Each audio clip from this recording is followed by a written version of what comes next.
Adeyemi Adelekan is a researcher at the University of Manchester and the visionary founder of the African Social Enterprise Workshop, ASEW. With a PhD from Middlesex University in London and over a decade of experience, his work focuses on building circular business models. He has helped guide ASEW's expansion into a platform that has reached and supported thousands of social entrepreneurs across Africa. As our keynote speaker and the director of the annual Sustainable Impact Summit, he is committed to empowering self-driven, lasting impact across the continent. Please welcome Dr. Adeyemi Adelekan. Thank you very, very much, Rita. And thanks to everyone. Hello, everyone.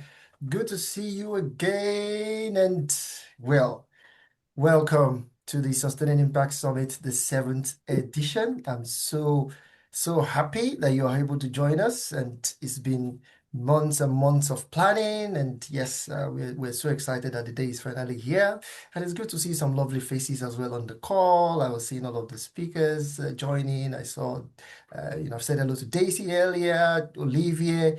I saw Sophie join earlier. I think I saw Jenny. So I'm seeing quite a lot of people join. So thank you to all of the speakers, all of the partners that have made this possible. Yes, Sophie, I can see that you're here. Thank you for those of you that have made this possible, and to all of the participants as well, all the attendees this year. Your energy is just amazing. From the chats to the WhatsApp group to the email, all buzzing, and social media buzzing. Thanks to all of you. Okay, I've got a few slides to quickly get off as I officially opens this summit. So permit me to try and get my screen, share my screen. So we have been receiving them in this, there have been questions around, African resourcefulness, what does that even mean? And why are we even talking about that? So I just wanted to get a few things off my chest about that. Just starting with a bit of the literature about it, looking at resourcefulness in the literature, it's always about this idea of fostering and mobilizing material and non-material resources, right? But what I also found is that it's always towards something. It's always towards achieving a particular goal to enable positive changes, like in the case of this study, right? But I always like to kind of do a ChatGPT check as well, because these days ChatGPT, is the thing. Artificial intelligence is sort of taking over in a way. So I mean, it's also kind of aligns with what literature is also saying, because of course, it will curate everything anyway from the internet anyway. So it says it's about utilizing available resources as well to achieve a certain goal. But you see, the thing with resources is that Africa has always been seen as a place of scarcity when it comes to resources and constraints. And I believe that last year our summit kind of dealt with that it's not like we kind of have scarcity or constraints, right? That is not really the problem. So resourcefulness, however, is often understood as a result of that, making the most of limited resources, because it is coming from this place of scarcity and constraints. So it will be like, when you see resourcefulness being used in the African context, it's always in the space of limited resources, doing what you can, making the most with less that you have. It's very similar to this concept in literature called bricolage, which also kind of means making do, the refusal to be constrained by limitations and improvisation and all of that. So, and the emphasis is always on looking at external resources as well, like looking at what we have available externally, material resources, and it's like we have limited of that, and people are kind of struggling to make ends meet. And as a result of that, we call that they are very resourceful people, but from what I know, and I know a lot of you probably also know this as well, that no one has been successful, doing so or starting or relying on external resources. That has never been the case. It's always internally powered. There's always an internal dimension to it as well, and that's those non-material resources that are usually less spoken about are actually the real driver of any kind of successful venture or social enterprise. So the African resourcefulness that we are proposing here, I believe, is the one that is doing more with more. It's leveraging more of who you are, what you already carry within. So it's not so much of what people can see in the external environment, but it's so much of what you have within. Anyway, in this short talk, I want to highlight that resourcefulness is about three things, according to my research and what I found is perception, how you view the work you do and those you serve. It's about position, shift from being a receiver to becoming a giver. And it's also about proactiveness, trusting that you have enough to start and to position yourself for whatever change you want to see, right? So to get into those three to to kind of buttress those 3 points, let's look at donor agencies and the income source. Let's start with that. We have bilateral agencies, multilateral funds, like looking at the flow of funds into the impact sector in Africa. So you will get to see that we have like all of these different organizations giving into Africa in form of foreign aid or grants, right? And like the bilateral agencies, multilateral funds, and even the development finance institutions, most of them are kind of, if you trace the kind of roots of where the money comes from, it's really taxpayers' money. Like the U side is taxpayers' money, the taxpayers' money. Most of these are taxpayers' money, right? The only one that is not really taxpayers, and we know taxpayers are you and I that are based in these different countries, right? So, and we get our own income from working, like, and then from the work we provide, we're able to earn an income, and then the government get the tax from that, and then that then goes into all different kind of things, right? So it's still from our own contribution, to society that we're able to generate tax that then fund all this, right? But let's even not look at that. Let's just look at the foundation and private donors, right? You get to see people like Gates, Ford, Foundation, Rockefeller, MasterCard Foundation, all this foundation also giving heavily to Africa, right? And so just focusing on those ones, those private donors, we all know their founders, right? But if you get to look at their founders, you get to know that most of them, from what I found, they are all self-made, and we all know their companies like Bill Gates. We know it's Microsoft. We know Ford Motors. We know Standard Oil. We know we welcome welcome. We know the Welcome Trust. So we know most of these guys. They are self-made. Their wealth is self-made, right? Maybe they understand this concept better than anybody. This saying that givers never lack. Maybe there's something that they understand about it that we don't, because it just leaves me with a question. What do you think is the fate of those that are receiving then? If givers don't lack, what happens to receivers? Do they lack? Or what happens? Or they continue being receivers, right? Maybe they understand that a bit better, because if you look at where the aids are coming from, it's mostly, like I said, Western countries giving to Africa. And as we said, where they get the money from mostly is from taxpayers' money as well. But they work in their country and give money to Africans to solve their impact-related issues, right? But if you look at those that receive, most of us on the African continent, most of the countries that are there, even countries that you think they're doing economically a little bit better, are still there receiving this aid, right? So what's the point I'm trying to make? No one country giving aid today started by relying on donor grants. Like, they don't start by relying on foreign aids. They may have started with investments, like Saudi, the case of Saudi around Saudi oil and all that. They might have started with investment, but not by building on donor funding. No country, no continent ever developed their continent and become powerful countries that they are today by relying on somebody giving them money to do that, right? So, and despite all the money that is pouring into Africa, this is still kind of how we are doing. Like even recently, like this article here still says that Africa still needs acceleration. Like all the money that has poured in, over 56 billion in 2023 alone, poured into different African continent and different countries. And look at how we are faring on the SDG goals. Like, we're still faring, there's still hunger, there's still poverty. We are not even compared to other nations. The graph at the top is the wealthier nations, and we are not even anywhere near. In fact, the only part where we are doing well is in the area of HIV/AIDS, and it's mostly health related, and you can maybe credit that to maybe Bill Gates and all of what they're funding. But the people are still hungry, people are still poor, even with all this money coming in. So it really causes, there's a shift is needed. We really need to rethink all of these things, because something is obviously not working.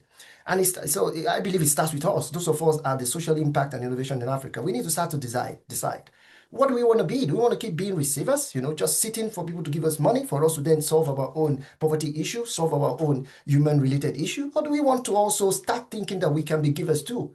There is nothing wrong in us also positioning ourselves as givers and starting our impact-related work with that kind of a mindset. So I really feel positioning matters. Like, where do we want to position ourselves? As a receiver of grants and aids and foreign aids, or we want to walk ourselves to the point whereby we are givers, just like all of those private donors that we industrials started businesses, started companies, became very successful, and now are giving billions of dollars or pounds to the African continent. We can also replicate that on the continent, but we can't start doing that through donor grants or aid. Now, what has this got to do with resourcefulness? Right. Let me just talk about two stories very quickly.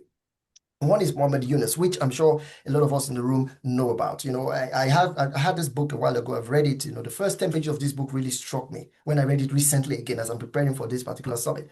I didn't even really read it like that the first time I read the book, but now I read it again, and I was seeing that he actually was highlighting in the first 10 pages of the book, the keys to resourcefulness in the first 10 pages of the book, how he actually built what he has built today, as a social business, pioneer, right? So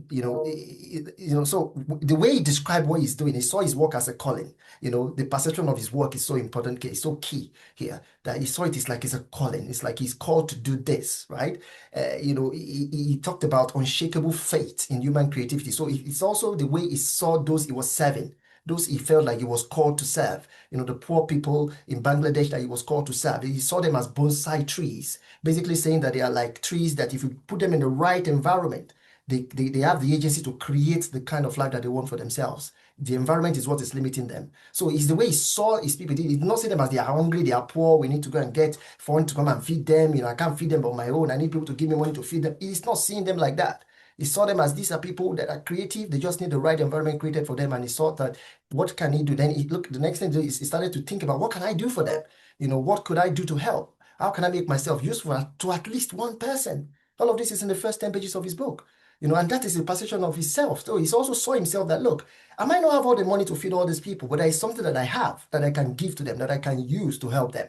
So he has the right perception of himself that, he doesn't have less. He has more to give, and also he even talked about reaching into his own pocket and giving to sort out about $27 or something that some people were owing. If you read the book, you will see the story in the first 10 pages. So even him reaching out to his pocket already shows you that in his mind, he's a giver. He's not seeing himself as, I'm waiting for somebody to give me money to look after these people. I have some money that I can use to sort these people out right now. Let me use this money to sort them out while I work with them to figure out long-term solutions to their problems, right? And he then decided to say, okay, you know what? I've sorted this problem out. Let me now start talking to banks. Let me talk to companies that could give investment. He's not looking for aids. He's looking for investment, people that can support the work that he's doing so that he's able to build a system around those people that are able to then, be able to make something up for themselves. So he even offered to become a guarantor to get loans. Loans is for them to be able to do business with. It's not the aid, it's not the grant, he's not looking for that, right? So his proactiveness was also there as well. And he didn't even use anything. He doesn't even say I have money or something. He just said he used himself as a guarantor. He put himself up. So that means it's again another kind of correct perception of himself, that I have something. He used persuasion skills. You try to persuade the bank. You see, these are things that are non-material. They are non-material stuff that he actually deployed for him to get the banks to do this. And he became successful with the guarantor for a while, which then led to him creating the bank called Grameen Bank today. And look at all of that key to resourcefulness step that I just highlighted: perception of self, perception of others, being proactive, and also positioning himself as a giver. This is what it has led to: multiplication, growth. It has led to him creating different, the banks, the Shakti, the Danone Food, the water, IK Hospital. This is what it has led to by him deploying himself, being resourceful himself, and then this is the outcome of that. So I also remember a story because I grew up in the church, and I think this story also resonates very well with the theme of this event, and also with the story of Yunus that I just told right there. It's the story of the talents. I don't know if any of you know about that story, or if you're a Christian, you probably know about the story, but I think it's very, very relevant to this concept of resourcefulness that we're talking about, because talents here represent gifts, abilities, and resources, the way it was used in the Bible, where the story was told. And the story highlights the step to resourcefulness as well. How can we become better resourceful? What are the steps for us to take? And it still hinges around this idea of perception, positioning, and also proactiveness, being proactive. It talks, so let me tell you about the story very quickly before I then tell you the steps, right? So it's about a master trying to travel and has 3 employees. Gave the first employee his resources before he leaves. He leaves for them to look after. He gave the first 5 talents. He gave the second 2 talents, and he gave the last one 1 talent. He did that according to the ability to manage those talents. Then he left. Then the one with 5 talents said, I'm not just going to hold these talents. He was more focused on his master, that when his master returns, he wants his master to get more. When he gets back. So he decided to go to work with the 5 talents. He invested it, he tries to grow it, and was able to grow it into 10 talents. The second one did the same thing, grew it into 4 talents. But the third one said, no, I know this master. I don't think he's just trying to reap where he doesn't sow. I'm not going to do this. I'm just going to bury that talent. And when he comes back, I'll give him back his 1 talent. And when the master came back, that's exactly what he did. So the master was very happy with the ones with the 10 and the 5, and he put them in charge of more responsibility. So they're able to look after more part of his businesses. While the one with one, he said, you are not a very good employee. You didn't even try to invest or even just put it in the bank. You could even try to do that so that it gets a bit of interest. So he said, I'm even going to take this from you because you can't manage anything in my business. I'm going to give it to the rest of those that can manage it. So he took what he has and gave it to the others. And I think that's a good story of being resourceful, right? It's a good story of resourcefulness, right? Because, it first of all highlights this focus on others that I talked about in Yunus Yunus steps there. It's about being focused on others. So the employees were the 5 and the 2 were more focused on their master and how can we improve what he has given to us? How can we improve his resources? So they were more focused on that. But another thing they did was that they checked, the assumption of their master was also very important here because the last one saw their master as someone that wants to reap where he didn't sow. It's not a good master, so I'm not going to do this. I'm just going to give him back his money. So sometimes when we are doing our impact-related work, apart from us being others focused, not focusing on ourselves, on the others focused, we need to also have the right perception of those others. So we need to check our assumptions about those others. Are we seeing them as, like I said, weak, hungry, can't do anything, they can't go work, they can't do, or are we actually recognizing their potential and thinking and looking at what are the issues that surrounds them and try to see what do we have to address those issues? I think our assumptions and presumptions also matter if we're going to be resourceful because it affects how we go about addressing whatever issue that we are trying to address here. And if we are even better placed to address those issues, how we see ourselves also matter. It's based on the assumptions we have about the others. So if we see them as there are too many, how can I feed all these people? All these people are hungry. How can I take all these children to school? There are too many for me to do. Then you will not be able to even make a move or do anything. You will not feel you have the capacity to do it. Right? So it's so important to have the right perception of others when you get to look at them. And then you need to go to work with what you have, and what you have is not less. It's so important to recognize that what you have is not less. It's not about your external environment. It's about what you have on the inside that you still need to unwrap. Right? You still need to unravel. And it is when you go to work with it that you start to see the growth. Just like the case of Yunus that I just told, and also the case of the story of the 5 talents and the 2 guys with the 2 talents. So Africa has resources, right? And one of our resources is human, right? Are the people, right? People are not only resources themselves, they are also carriers of resources. They have gift sets that are not well talked about. They have skill sets, they have abilities as well. And, we are not just a resources and economic system as well, like human resources. That's not what we are. We are carriers of resources. We can even create and change systems. If system is the problem, we have the capability to create and to change those systems as well.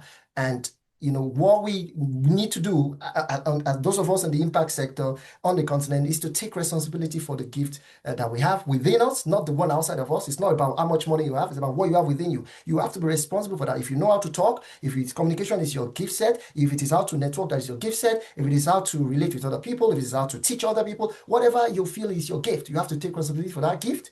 You have to channel it towards others, be others focused, and you have to work on those gift sets to improve those others. That should be the goal, is to improve them. And you will develop other capacities and capabilities in the process of trying to solve that problem. That's how it works. Growth happens when you deploy the gift sets that you have. And, to take responsibility for what you have is basic leadership. I want to say that when you take responsibility for what you have, that's still basic leadership. But when you take it and you channel it from yourself to the society, that is advanced leadership. It's advanced when you take what you have, regardless of how much it is, because like I said, you have a lot that you don't even know about. When you channel it towards others and not just to yourself, but to others to solve problems for people, that you want to take responsibility for those people, and you're going to do whatever it takes to get those people to be sorted, and it doesn't have to come from somebody giving you a handover, giving you days to do that. That is what you call advanced leadership. Therefore, the question before all of us today, as we open this summit, is what resources do we have and how are we stewarding it? We will need to do a reflection. As we listen to all of the keynote speakers this year, all of the panel sessions, we need to be reflecting. We need to be reflecting. Those of us in the room reflecting. What are the resources that we have and how are we currently stewarding it? Are we taking responsibility? Are we channeling it towards others? And are we going to work with it without waiting for somebody to hand over money for us to be able to do what we are supposed to do? Right? Our resourcefulness is going to be key because that is the only way we'll be able to build these self-sustaining systems around any impact-related issue on the continent. Just like I've told about Yunus and also all those donors that I mentioned earlier that went to work, build businesses, build systems, and are able to fund other countries and other people. So on that note, I want to officially welcome you again to the Sustaining Impact Summit 2025. What I've just said is just to show you the reason why we named the summit African Resourcefulness leading sustainable solutions from self to society. So this is the reason why we named it that. So I hope I've been able to provide enough background information, but I do believe each and every speaker today will be touching on different aspects of that and elaborating on different aspects of that. So get ready for a power-packed session. But as we do that, as we go through the sessions, let's continue to reflect, like I said, what do we have in us and how can we deploy that? Because that is what resourcefulness is all about. So welcome to everyone again. Good to see you all. So that being said, we have our first keynote speaker on the call. Sophie, my first time meeting you. It's an honor to meet you. And I believe there will be other opportunities to meet you at conferences, definitely. I'm planning the management conference, Academy of Management conference soon. So I will catch you there. So let me introduce Sophie in a little bit.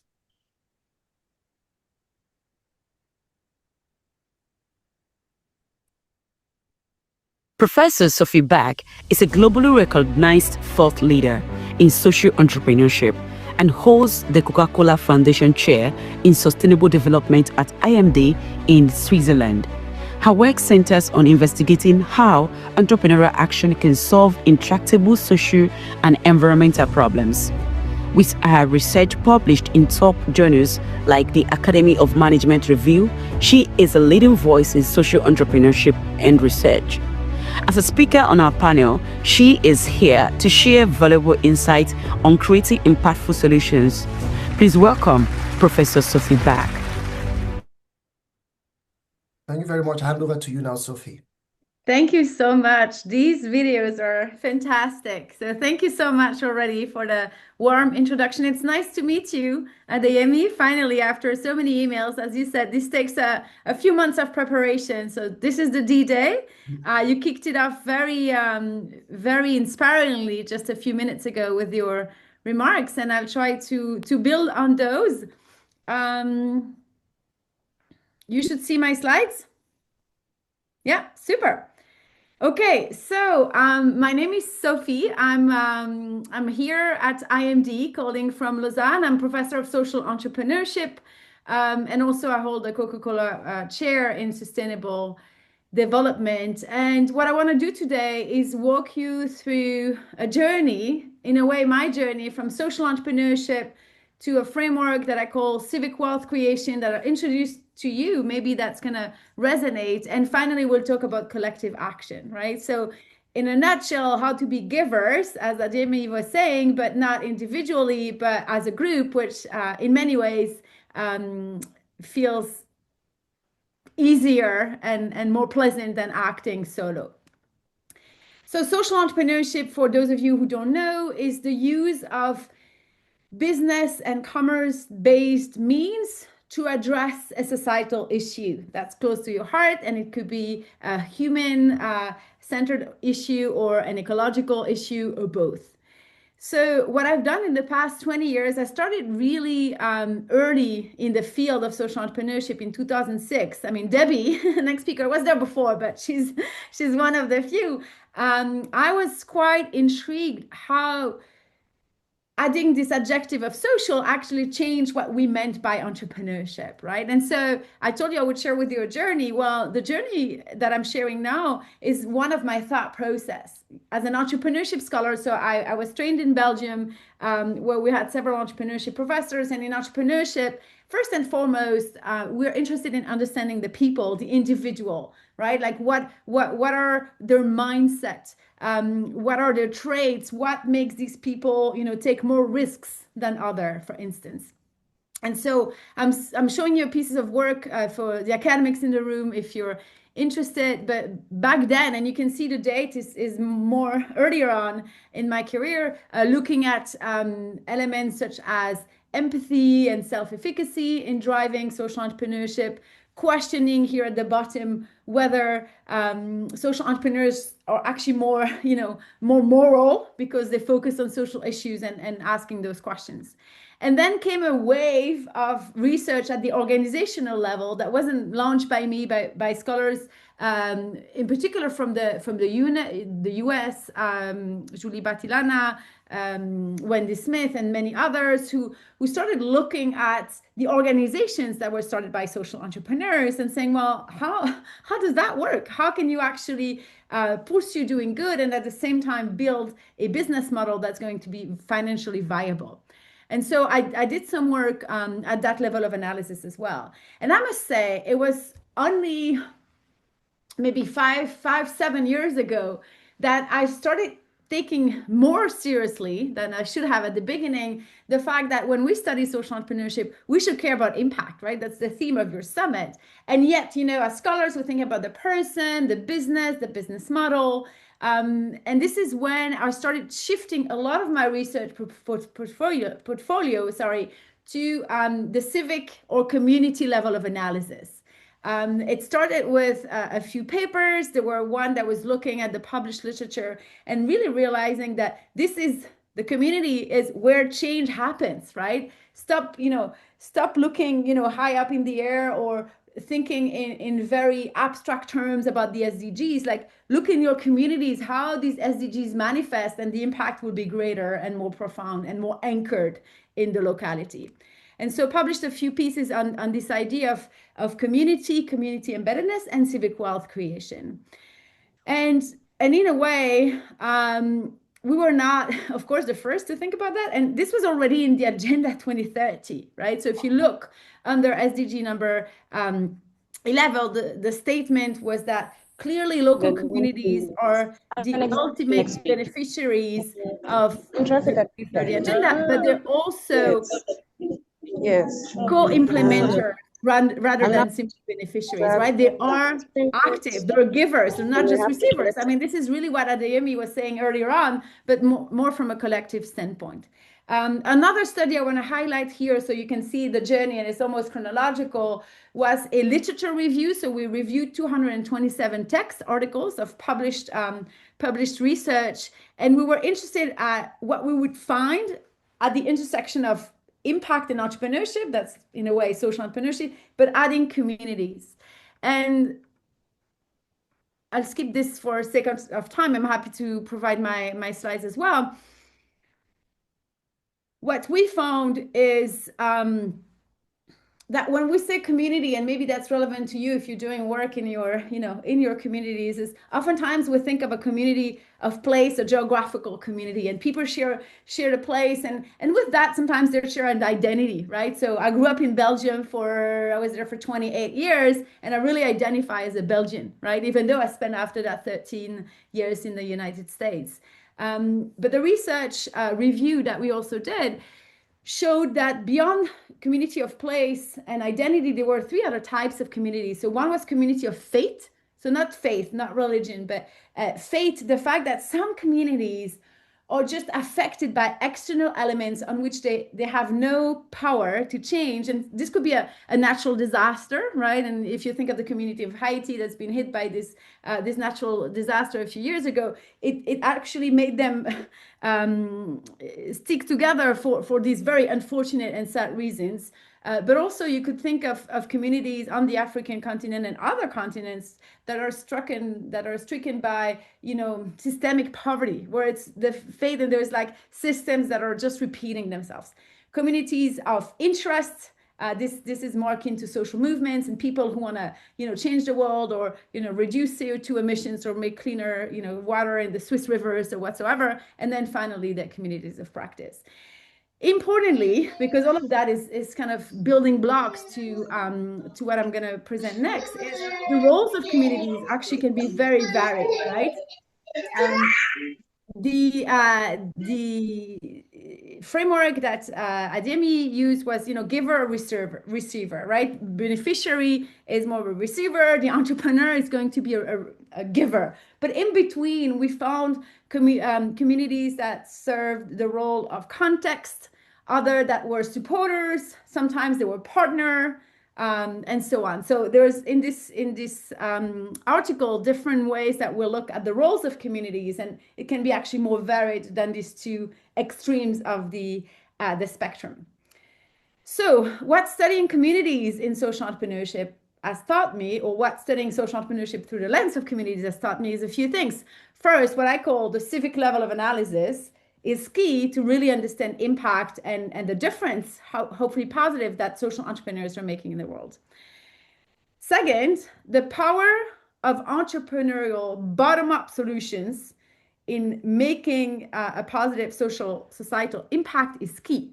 So it's really about, we talked about the investments that maybe big corporations, making on the African continent. You were talking about that earlier. But to really make change happen, there's going to be a need for also bottom-up forces to actually, take ownership of the problems and with that of the solutions. And finally, I'll talk about that in my remaining minutes, the necessity of multi-stakeholder coalitions.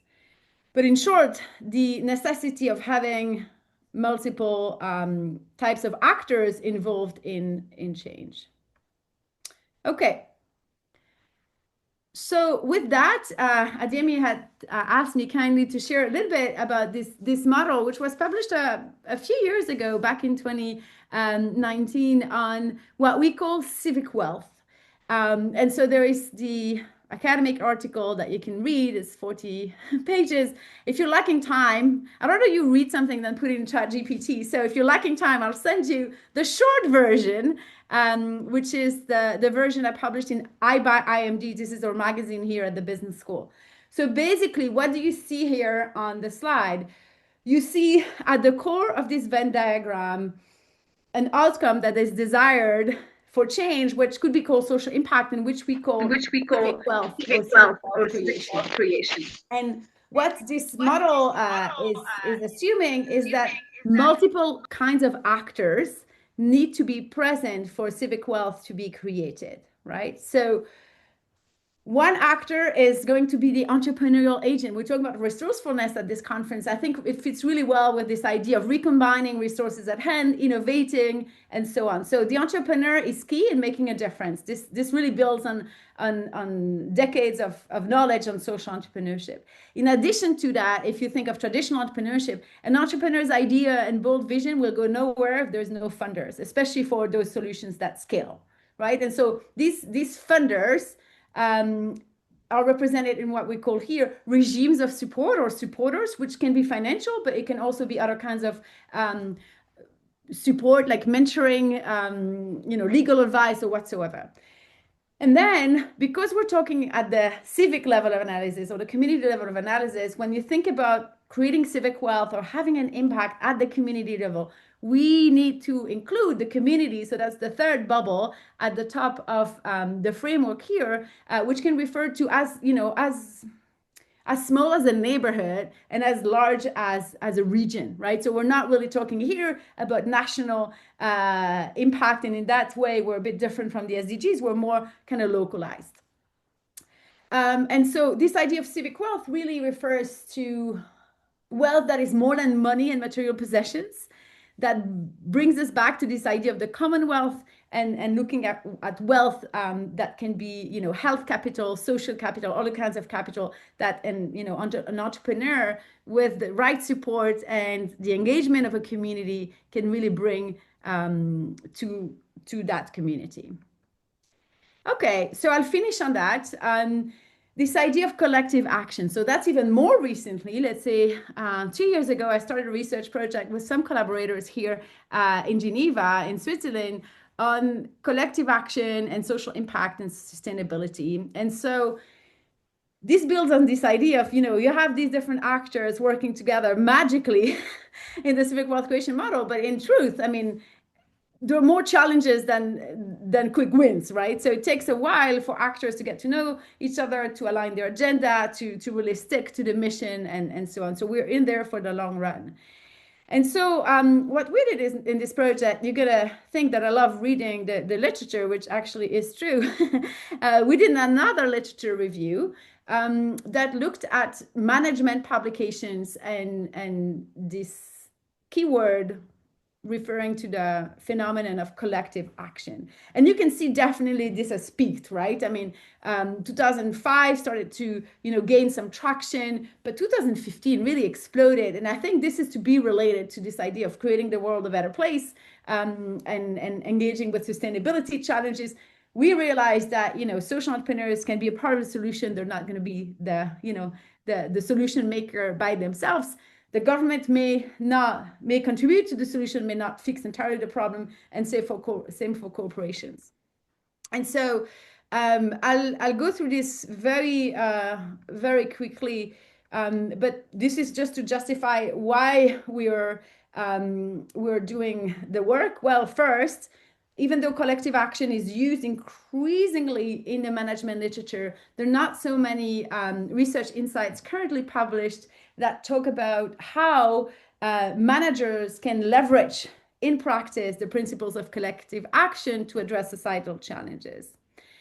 The second part is that if you know collective action, if you've read the work of maybe Elinor Ostrom, who used to be at Indiana University, where I was a few years ago, the focus is really on the management of resources, right? And she focused in her Nobel Prize-winning work on natural resources, right? But today there's a lot of different kinds of resources that actually could benefit from this collective action mechanism. So this could be cultural heritage, for instance, or public infrastructure, or depending on your community and your country, the resources could be different. I think this ties to what Adeyemi was saying earlier. And so with that, there's actually not much clarity about how collective action can serve the different kinds of research. And finally, and this, I have a quick visual to show you that the research is super dispersed. So you have in different colors, different subfields of management. You go from purple to foundational studies. In blue, you have technology management. In green, you have sustainability research. In yellow, you have institutional theory. So once again, it's great to be here today, all connected together, because in scholarship, sometimes you have different schools of thought or different groups of scholars who are interested in the same phenomena, but don't get to talk to each other that much. And so we're aiming to reconcile that with our literature review. So key takeaways, I'll finish on that. What I've seen in this particular review on collective action is a renewed importance of resources and locality. So I think this really adds to Adeyemi's invitation to think about not what you don't have, but what you have at hand in your locality, in your local communities. And you can think about that in terms of different kinds of forms of organizations, maybe connect with the local co-ops, the community-based organizations, and so on. Second, I will emphasize the importance of civil society actors and local communities for stronger impact. So including the different actors from the bottom up, as opposed to the top down. And of course, looking at this community as an actor that is part of a multi-stakeholder cross-collaboration partnership. Think civil level of analysis when you're doing work on impact in the locality. And finally, if we want to have a stronger positive impact, I think, for those of us who have been supporting social entrepreneurs and working with them, I think there is increasing, this is repeating a point I made earlier, there's increasing agreement that we should not consider them as the silver bullet for social change and bringing about the issues, the solutions to our issues, but rather one of multiple actors in a collective. So I'm 1 minute over. I hope Adeyemi will forgive me. You can contact me at that email. You can also engage with me on LinkedIn. And the I by IMD is the magazine at IMD in which I published a short version of my work that I'll invite you to read if you ask me. So thank you very much. Thank you so much, Sophie. Thank you. Wow. Outreach was that. Thank you very much for sharing from your wealth of work and wealth of experience and knowledge in this space. No, seriously, it's a pleasure to have you. Sometimes when we have these types of conversations, the time is so short, and we can't really digest what is in that slide just right here, right now. So what I will really ask is if you can share your slide with us, if you can share with me after this call, so that we can also circulate it to everybody that is on this call, so that we can all go through it in fine details, and then also have the recording to help us understand what's in that slide, because that's years of work in that slide, years of work. All right. So thank you so much, Sophie, for that. Okay, because of time, Sophie, please, if you can hang around for a little while for Debbie's presentation, because I'll bring Debbie on right after, and then there will be a collective 5-minute question and answer for both of you, because I think there might be 1 or 2 questions in the chat. For you, maybe that we can we can unmute them for them to ask later. So, but if you have any question in the chat in the room, this is the time to put them in the chat. Sophie will still be around, so she can be responding in the chat to any question you might have for her. Pending the time, Debbie finishes our presentation, and then we can we can unmute you to ask also on the live session. So let me bring Debbie on. Debbie, a pleasure to meet you as well as the first time as well. Meeting you. So let me bring you on in a second. Wonderful to meet you as well. All right.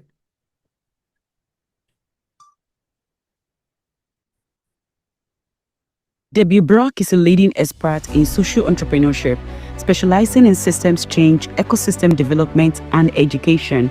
Her work centers on supporting global social change leaders, recognized as a Justin Longnecker Fellow, the highest honor given by USASBE in 2024. She is a leading voice in social entrepreneurship education. As a speaker on our panel, she is here to share valuable insights on our work on system change in addressing complex global challenges. Please welcome Debbie Bacq. Debbie, over to you now. Great. So wonderful to be here as well. Can I just share those videos are fantastic. They totally entertain me. I think all of us have that challenge. We're like, whoa, that sounds impressive. Who's that? So thank you so much for making those videos. Really excited about that and learning from all of you. So I wanted to give everyone this opportunity to share and to connect with each other in this time. And not only, because obviously I have a lot to say because I'm an academic and we have lots and lots to say, but wanting to be able to share with you as well some storytelling of being a social entrepreneur, of doing the work that we're doing as well. And I'm also looking at, let me share this. Apologies here. I'm sitting here trying to find my share my screen button. Oh, there it is. Thank you. I was like, where did my screen go? So I wanted to talk a little bit about this cultivating human capacity and thinking about how we do that in the work that we do. I think it's very important for us as social entrepreneurs to really think about, the people that we're working with, the humans that we're working with, and how do we make that positive impact in the lives of others. This starting point here of the why, it's so important to know your why. So I wanted to start here for those of you who haven't seen this before. Simon Sinek talks about the why. And what we typically do as an organization is we talk about what we do. Oh, we do, Catalyst now works with social entrepreneurs around the globe, and we have these great learning opportunities, and you can connect with the others. So that's what we do. And we talk about the principles of how we do this, so our values and our principles, but how we go and accomplish these things. But what really is the heart of what we do is our why. So I put in the chat, I'd like you all to share your why. Not just, here's your name and your organization, but what is your why? Why do you get up in the morning and do what you do? Why is this important to you to make a change? For me, my why is to transform the lives now young people, because I'm back to teaching at university, but transform the lives of people to affect positive change, not in their home communities. I want them to work in their home communities, obviously, but hopefully also make some impact around the globe as well. So if you can share your why and continue to share this, right? Continue to put those in the chat. I think it'll be great for us to get to know each other and get to know the folks that are in this room, why this work is so important to what we do and why it's important to the lives that we're creating. This, the next piece here, and I just want to do this as a grounding piece, is that State of Social Enterprise report that the Schwab Foundation did along with multiple partners around the globe. Is social enterprise is much bigger. Honestly, I think it's much bigger than this. If you're a social entrepreneur, you're getting a survey from the team at Schwab we want to document the data of social enterprises, particularly in Africa, before the United Nations meeting there. So if you get that survey, you definitely want to add that information. But they estimate 10 million social enterprises around the globe, $2 trillion in annual revenues. And ladies, let's put the let's go women, because 1 out of 2 social entrepreneurs are women. We are creating 20 million jobs. I think we're creating even more if we start seeing all these other resources, if we start counting some of the informal and smaller social entrepreneurs that are around the space. So that's just giving you a grounding point. But I wanted to chat about this research that we just recently did, is this bridging purpose and practice, this social entrepreneurship competency. What we learned working with social entrepreneurs is that it's so important for us to be able to look at what are the core competencies that social entrepreneurs need to have to be successful. We looked at it from two perspectives here. One perspective was with the classroom. What are we teaching in the classrooms around the globe with social entrepreneurs? And how are we doing this differently? And what's unique about our teaching? But what are the competencies we're not teaching? What is not making an impact? And I would surmise that some of these competencies are things that we need to develop ourselves in our work that we're doing. Now, we all know this African proverb: if you want to go fast, go alone. If you want to go far, go together. You guys, and that's so true, because we're always collaborating and working together. But there's also this piece of our inner work that we're doing. And I would surmise that we have a lot more empathy in the world on the African continent because of the people that are born there and grow there, because, you know, connecting, engaging in our communities, working collaboratively is just in the heart of who you are.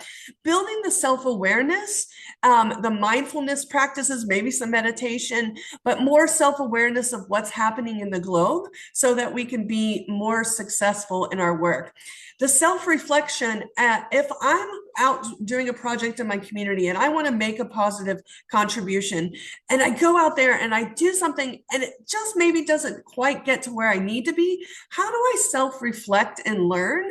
How do I go to the next level so that I can, the next time I do something, it's going to be stronger and better? And lastly, building that resiliency. Definitely, you know, the ups and downs of the world and the economy, where you live, everything is constantly changing, but how do we build this resiliency? And what I noticed when I was working with Catalyst Now is that these were skills that the social entrepreneurs had, and we were not teaching those skills in the classroom or in our training programs with social entrepreneurs. So that's where this research came from. 3 things when we think about cultivating human capacity: the mindset shift. One of I'm trying to remember who actually said it, but we need to move from this mindset of scarcity, we don't have enough, right, to this mindset of abundance. All the gifts that we have on the continent, all the gifts that we have in our communities, we need to start there and not worry about what we don't have. Those resources that we do have, the amazing human capacity, the people that we're working with, the passion and love for our land and where we live, and how do we build that and we make change that way. Obviously, we need that skill building. So part of our mission with doing this research was to say, okay, let's go talk to social entrepreneurs next. And what are those leadership skills, the technology skills we need to develop, and understanding the way systems work, how the whole picture works. How can we build those systems that will make us successful in the work that we do? And what Sophie said is these communities and building ecosystems, we have to work collaboratively to go further, faster. So are we building the local ecosystems? Are we working together to shift the systems that are keeping us in place? You know, the problems currently in place.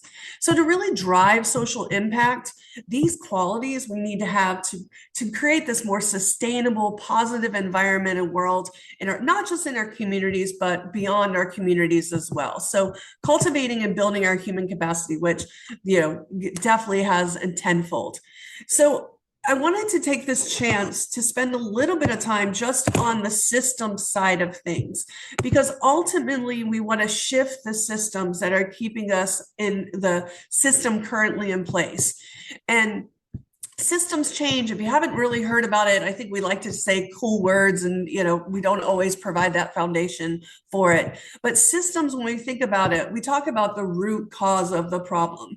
So we tend to put band-aids on the problem, and so we do something to address food insecurity or address homelessness, and it's a band-aid approach. What the systems approach says is, let's get down to the bottom of the iceberg. Let's get down to the root causes so that we can address the full system, the full problem. So if I'm looking at homelessness, I want to look at, what are the root causes? What happens before you get into homelessness?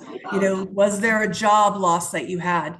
How do I keep you from losing that job? How do I keep you from losing the home in the first place? So what are the root causes that lead you to get to that level? If you look at the 6 conditions of social change, which John Kanya and Peter Senge and some others had created with FSJ, they talk about transforming the structure, so the structural system in which we work in, changing the way power dynamics work and the policies and infrastructure within our communities and the rules in which we are guided by. So that has to do with the regulatory change, etc. But ultimately, it's that shifting the mindsets and the power dynamics. So can we shift the mindsets of the people to ensure that we can shift the problem? So looking at those root causes versus systems, shifting the mindsets, strengthening this collective power. And that's one thing for those of you that are members of Catalyst now, that's one of the goals of what we're doing, is so that we can achieve this lasting long-term impact in the work that we're doing. So when we were looking at the research that we were doing, we wanted to see this, what's happening here. And at the top level here, interconnectedness and collaborations were important. And so we were also looking at the practical side of, like, we need to have business skills and understanding financials and some of the basic things. And so when we were looking at this, we said collaboration in the community is key. Seeing those interconnections of how things do, working in the fields, mapping the stakeholders, do a community mapping to understand those gifts, those resources that we currently have that we can utilize. I may not have the facility that I want to have. I might want to build a business or a location, but could I rent the local church? I love the church is my favorite in the sense of at faith-based institutions, Monday through Friday is usually free. So is there a way that we could utilize that space instead of having to buy space? So what can we do within the community? Self-awareness and those mental models. So looking at the biases, unlearning our own biases of, that idea of the mindset of, I don't have resources, to I have an abundance of resources. I have my own human capacity. What can I do to be successful? So that positive side of things, and critically questioning the problem that you're trying to address will always be important. So always looking at that problem and understanding it better. So, and then understanding the systems complexity, because the problem is much more complex than we realize. If you're an educator that's on here, we talk about the complexity, looking at the problem, the root cause of the problem. And University of Oxford has a great program called Map the System. And so you spend the whole time looking at the problem, because until you truly understand the problem, you can't really affect the systems level change and come up with a really viable solution for change. So looking at the problem and understanding the problem very deeply in that work. And then again, moving from problem to solution. So can I move this to the next iteration? Can I do that change in the work that I'm doing? And think, for us, for social entrepreneurs, we're not just looking at profit, because we do want to make money from the work we're doing, but the purpose is foundational. The purpose of our organization, what we're doing, is foundational to the work that we're doing. So in our research, we were literally looking at integrating this inner work. So the inner understanding of a social entrepreneur on the left. So building the empathy, self-awareness, reflection, resiliency, building those capacities. So those of you that work with social entrepreneurs or entrepreneurs in your communities, are we building their capacity to handle what's going to be in front of them? Resiliency is one that I've seen a lot within Catalyst members.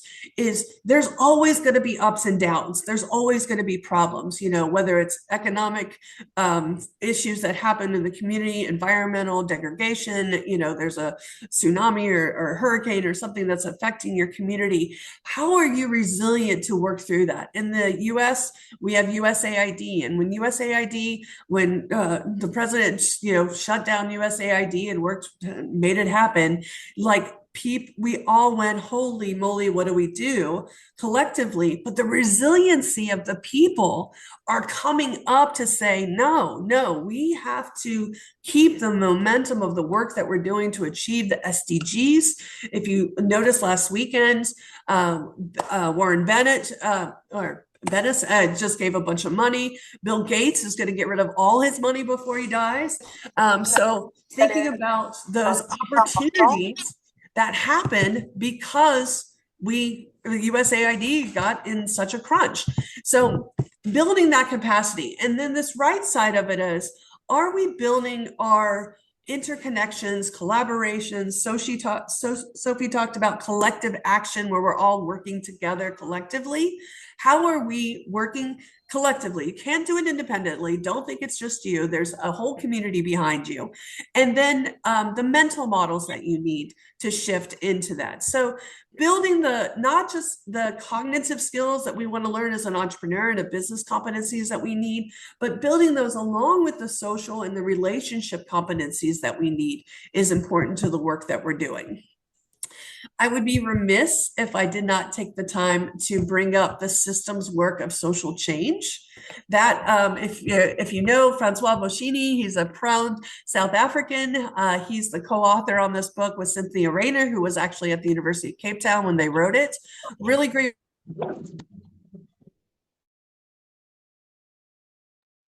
Debbie, you're on mute, please. Yep, sorry, got it. So The Systems Work of Social Change is a great book if you want to understand systems and understand systems better, to be able to do this important work. I'm going to share this piece right here on the 6 conditions of social change. These 6 conditions of social change, for us, holding those systemic problems in place, I touched upon it earlier, but the structural changes are important. We do need to have policy changes, and we do need the way we do things. The resource flows, where's not just the financial resources, but the people skills that we need to help make this change. So that's still at the top level, right? But the real effective change is coming with relationships and connections, that we work across industries, across sectors, across communities, and within. So we have young people involved, we have older people involved, we have not just the leaders in our community, our faith-based groups, our government officials. We're building that comprehensive relationships to be successful in this work. We're not trying to do it alone. The power dynamics is a new one, and I shouldn't say new, but like shifting the power dynamics back to the community, back to the people. The people who are doing this work should be the ones lifting up the solutions. It shouldn't be us coming in and saying, oh, this is what you need to do in your community. It's the people that are living that life that has that challenge that needs to build that up. And then lastly, those mental models that need to change, those explicit mental models that we have to really shift in the work that we're doing. Because without those mental model shifts, we're not going to have the long-term systemic change that we do. Remember at the beginning, I asked you all to put in your why. And so I've seen some of the whys in here of why we do what we do. Jenny talks about my why of empowering people in the UK to reduce the greenhouse gas emissions. Precious talks about Benedict Better Life Initiative to help women and girls to protect their sexual and reproductive rights. That's her why, that she does what she does. Impact Foundation, clarity of purpose, discipline, execution, and consistency of programs to make impact on orphan children's lives through education, emotional support, celebrations. please continue to put in your whys, because these 2 days that you're going to be here, you have to reinforce the importance of your why you're doing what you're doing. Now, wanting to make sure we have enough time for Q&A, because we're going to save you a little bit of time, I want to do one more plug besides the systems work of Social Change book, but Social Change Innovators is the online knowledge hub that we started. It's funny, Sophie had talked about, she was in 2006, I started in 2003, and I knew nothing. So I'm running this program at Berea College called Entrepreneurship for the Public Good. I'm like, I teach entrepreneurship, I understand entrepreneurship. Okay, public good, we're going to do good things in the world, right? And so I was really naive in my understanding, and there wasn't textbooks at all. There was a few articles, Bill Drayden, Ashoka, Muhammad Yunus, etc. So we started collecting all these resources. We ended up putting that onto this online knowledge portal, knowledge hub, which is socialchangeinnovators.com. And in that, this is just teaching modules. So if you're teaching and training, you can do that and put that in. So you can also, it's a co-created platform, so you can also share with other people. So other people can also share resources. So definitely share your resources with one another. I end with this. If you're a social entrepreneur, if you're an innovator, if you're someone that wants to change systems, every morning we wake up. I love this story. The gazelle wakes up and knows it must run faster than the fastest lion or it will be killed.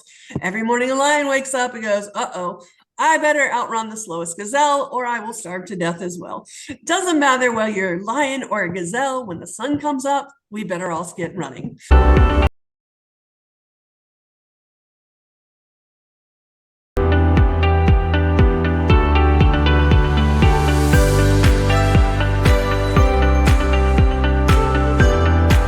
Naomi Wansabili is an award-winning entrepreneur, consultant, and accredited project manager with over 2 decades of experience. Her work centers on using innovation to create a positive impact across health, agriculture, and development. Having founded multiple organizations, including Livi Africa in Tanzania and the NeuroLove therapeutic platform in the UK, she has supported hundreds of entrepreneurs. As a passionate advocate for making a positive impact with business, she is here to guide our conversation. Please welcome our moderator, Naomi Wansabili. Right, Naomi, I will be a little bit strict on time this time. So you have 30 minutes for your session. So it starts at 1:27. So over to you now. Okay, thank you very much. And it's a delight to be here to facilitate the first session around society and specifically resourceful society. As introduced, I'm Naomi Wansabili. I'm currently in the south of Tanzania, and I run a company called Livi Africa, where we work on agricultural value addition. I'm here. So we have a belief that Africa is not just a hub of raw materials, but actually is a hub of opportunity and also the ability to provide, manufacture, and create sustainable, premium, high quality products that can be used within our local environments, but also exported as well. And through our work here, that's what we are focusing on. We work on the cacao value chain. We grow cocoa here. So we have a chocolate brand called Mababa Chocolate. We work in organic farming. And I think this topic is very fitting because, we're in a very, very challenging global environment at the moment. And everybody's focus is on Africa. And historically, it's been about extraction. And I think now it's still about extraction, but now it's about how we can think about ourselves in a very, very different way. And hopefully this topic and this conversation will allow us to think about how our people, the planet, and our natural resources and our social resources can be mobilized and utilized to really support the young people within our communities. And our average age here in the Southern Highlands is 17. And across sub-Saharan Africa, it's under 20. So our young people are our future as well. So I'm delighted to be facilitating and moderating this session with some great speakers. We have Vivian, Michael, and Tazita here. I will ask you to do an introduction to yourself while also answering our first question. And as we're talking about resourceful society, you know, we want to explore ways beyond financial resources. We know that it's important, but looking at human resources, natural resources, and also social resources. And hopefully today you will go away with a different frame of thinking and some action points that you can take in your work as well. So the first question goes out to everybody, because it's quite a abstract concept. What does a resourceful society look like for you? And I'll start with Vivian.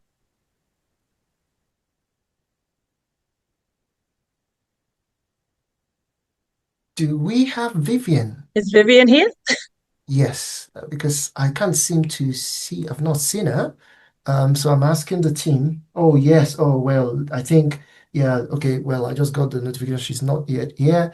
No So problem. Shall we move Rita to will chase Michael up. So then? yes, let's Yeah. go to Michael and Yeah, Zita, Michael, please. what does a resourceful society look like for you? Hello, everybody. Thanks so much for having me here. Adeyemi, Naomi, good to see you. And yeah, my name is Michael McPherson. I'm the founder of the Aquarius Foundation, and my day job looks like partnering impact investors with investment-ready social enterprises throughout sub-Saharan Africa. And to dive into the first question, it's quite simple, actually, from my perspective and in my opinion. Resourceful society, in my opinion, looks like one that uses what it already has to solve its own problems, rather than waiting for outside resources or outside solutions. And to me, that means utilizing local talent. It means acknowledging and valuing indigenous wisdom. And it also means the solutions are actually coming from the community in which the problem is rooted. So it's coming from within. And if I look at my portfolio of social enterprises that I work with, I can see this all over the place. I have an organization that's based here out of South Africa. They're taking unused land and sunshine, which is arguably one of the most abundant resources we have, and they're building climate smart agrivoltaic hubs that grow food, that generate power, that create jobs all at the same time. Or another company I'm working with out of Rwanda, where they use smartphones, so something that we all have, we all carry, and they're delivering a 20-second health scan, AI health scan. So it evaluates your face, it reads 9 different biomarkers, can assess your health just through your camera on your phone. And so they're taking one of the most widely available devices on the continent and using it to provide healthcare at a national scale. So in my opinion, those are really great examples of resourcefulness, which is turning local knowledge, local wisdom, really small amounts of capital into big impact. And yeah, we'll get into it, but the challenge of that can often be access to the right type of investment, especially those that help local solutions like this scale. Thank you. And you touched on, I think, 3 key areas of health, food, and power that are all areas of not only just social impact, but I think thinking about how we maintain and sustain communities in the world that's moving forward as well. And I think moving to yourself, Tizito, what about your views? What do you perceive or what do you think a resourceful society looks like?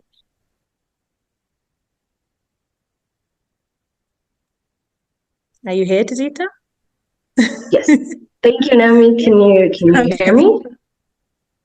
We can, yes, we can. Thank you. Okay, perfect. Yeah, thank you so much for having me. My name is Tizita, and I work within the social impact space. I consult for different institutions and organizations around social impact and sustainability. I'm a co-founding board member of Social Enterprise Ethiopia, and I'm the Africa representative.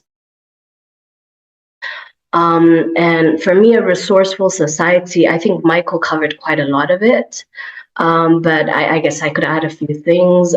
Resourceful society really is, for me at this point in time, is also kind of really looking back. I think there's been a real divide between humanity and nature. So it's looking at how we can, one, bridge those to see how we sustained societies and ecosystems in a very in a way that allowed for everybody to flourish. So that's one thing. Look at how indigenous wisdom has been used before. Look at what kind of resources we have on the ground. The African continent's really well known for this in terms of like looking at the different initiatives that are around. I'm currently working a lot with textile waste, for example. There's a huge problem of lots of textile waste, especially now with fast fashion being moved into the African continent, and beaches in Ghana just full of textile waste. And so it's really interesting to see how African social entrepreneurs and designers are working together to kind of change that paradigm and see like, how can we use this waste? How can we recycle this waste? And how can we come up with ways that allow us to tackle this waste issue? Okay, great, thank you. So another one to add, waste, because we sometimes do become a bit of a dumping ground, don't we? Especially for clothes, for plastics, for a lot of things that are impacting our environment. We call it Batumba here. So every week you will find on Mondays, second-hand, third-hand, fourth-hand clothes being sold out, made plastics, made of some non-biodegradable materials that are impacting our environments.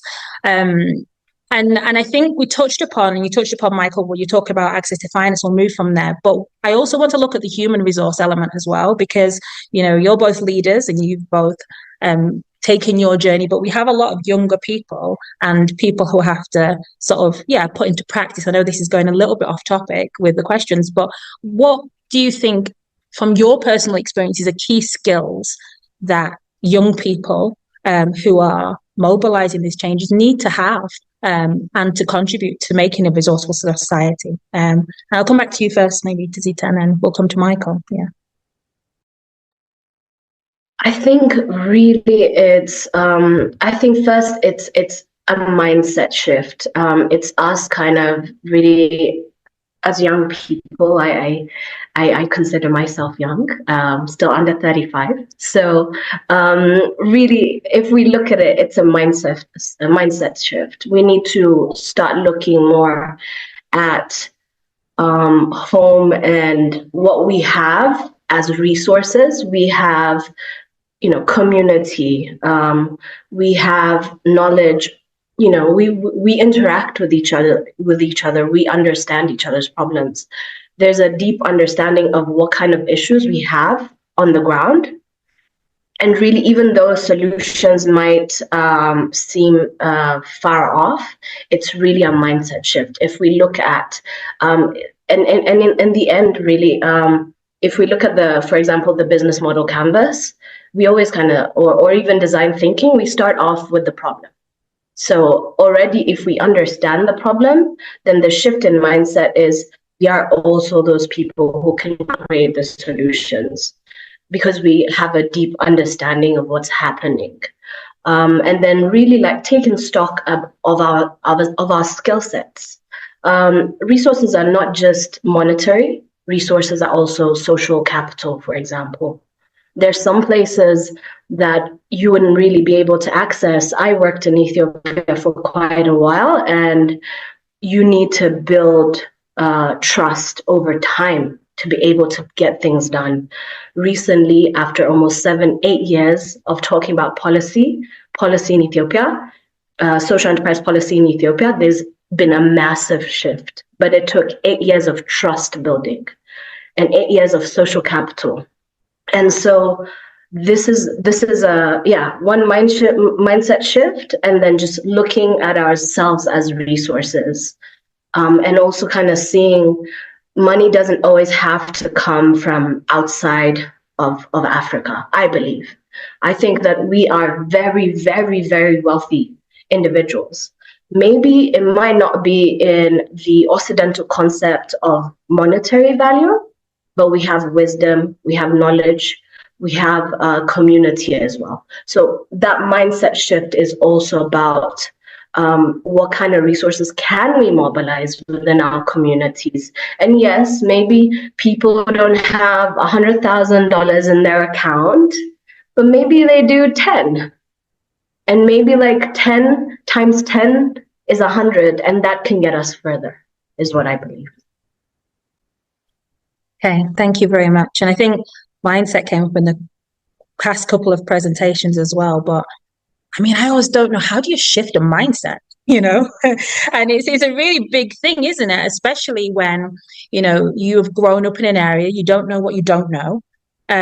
You are a product of your environment. And there's maybe sometimes bigger forces that don't want you to know other things as well, you know, and grow and develop and I guess that mindset is really, really key. But again, Michael, is there anything that you can add on this like development of mindset and what that might look like for young people here in Africa? Yeah, well, I think Tazita said it really well. And I guess I'm over 35, so I'm not young anymore, but I'll still try to speak to the topic. Creativity is a big thing that I think is actually a resource that's often overlooked. Creativity and specifically creativity that's deeply embedded into the community. Sorry if there's background noise. I have someone doing construction demolition above me right now. But actually, you know, if you're going to start a business, whether you're looking from a social impact lens or not, you need to be deeply connected to your consumer or your customer. And how else will you do that if you're not in your community, understanding the problem you're trying to solve and the people that are experiencing that problem? So first and foremost, you should be your own best customer. You should be trying to solve your own problems. And two, be deeply connected to the community and the people, or the people that the problem that you're trying to solve. And asking them questions and including them on your board and bringing them into a room together and having them interact with your product and give you feedback. So that's one thing. And then, it's so easy to, you know, pick up our devices and look to, let's say, the outside world for answers, or look to what everyone else is doing and try to mimic that or get one step ahead of that. And I think if we can put these down and look for, instead of, AI or social media influencers, real life mentors in our community. I think mentors is such a key aspect of how we actually change mindset, because one, they can speak from experience, but they can also initiate boys and girls into being part of a community through their own experience, right? Which is not to be limited by the past, but it's to be inclusive of it. So those are the only two or three things I would add. Thank you very much. And I think, you know, bringing AI into it is key, because I think everybody's become like this chat GPT expert, and like the number of like now statuses or comments I see with loads of these little emojis, you can sort of tell a chat GPT comment because it's got loads of like sometimes linked but random emojis connected within it. And when thinking about indigenous cultures, because everybody's become this same voice as well. Thank you. I think Vivian, you've arrived. And we were just talking about the sort of, resourcefulness of young people and what mindset and skills they need around shifting mindset. But I think we can move on. And, you know, we all know that I think finance and other things are things that keep a society going. And we spoke about access to finance. And so, Vivian, I'll bring you in. If you can maybe just briefly introduce yourself while answering this question as well, and maybe some actionable points. Well, in thinking about access to finance, often, and we can see with a lot of statistics that African startups, African-led startups, are very much at the bottom of the league table, who in being able to access startup scale-up funding for different projects. So what does investment look like for a resourceful society that is led by young African youth? And how can they finance and start and sustain their businesses? What are the tools and tips you can give? Vivian, I'll bring you in if you're here. Hello, everyone. Thank you so much for the opportunity to be here and to talk to you all. Thank you. I do apologize for being a little bit behind. It was a time change issue. But anyways, I'm here. And I absolutely love this question. It's super important. So I'll just do a bit of an introduction about myself. So my name is Vivian Nwaka, and I currently work for Pfizer in digital innovation and implementation within the internal to the organization. But basically for the last 10 years plus, I lived in Nigeria, and I got a chance to build one of the very first VC-funded health tech companies in Nigeria called MedZaf. And MedZaf was one of the first like pharmaceutical end-to-end supply chain platforms. We built a controlled ecosystem to support access of affordable medications, quality of medications, as well as, just in improving that accessibility of medications across the entire healthcare ecosystem, which meant using technology to build solutions for hospitals, suppliers, logistics, intake, and even financial, the financial considerations. So an amazing experience. And now that I have closed that company, there is so many learnings, from the experience that, I'd love to just share, for those of you who raise your hand and say that you want to do something. Well, the first thing is that, especially when it comes to finances, when I started the company, or even I actually thought about starting the company and started doing actionable items towards building that company in 2015.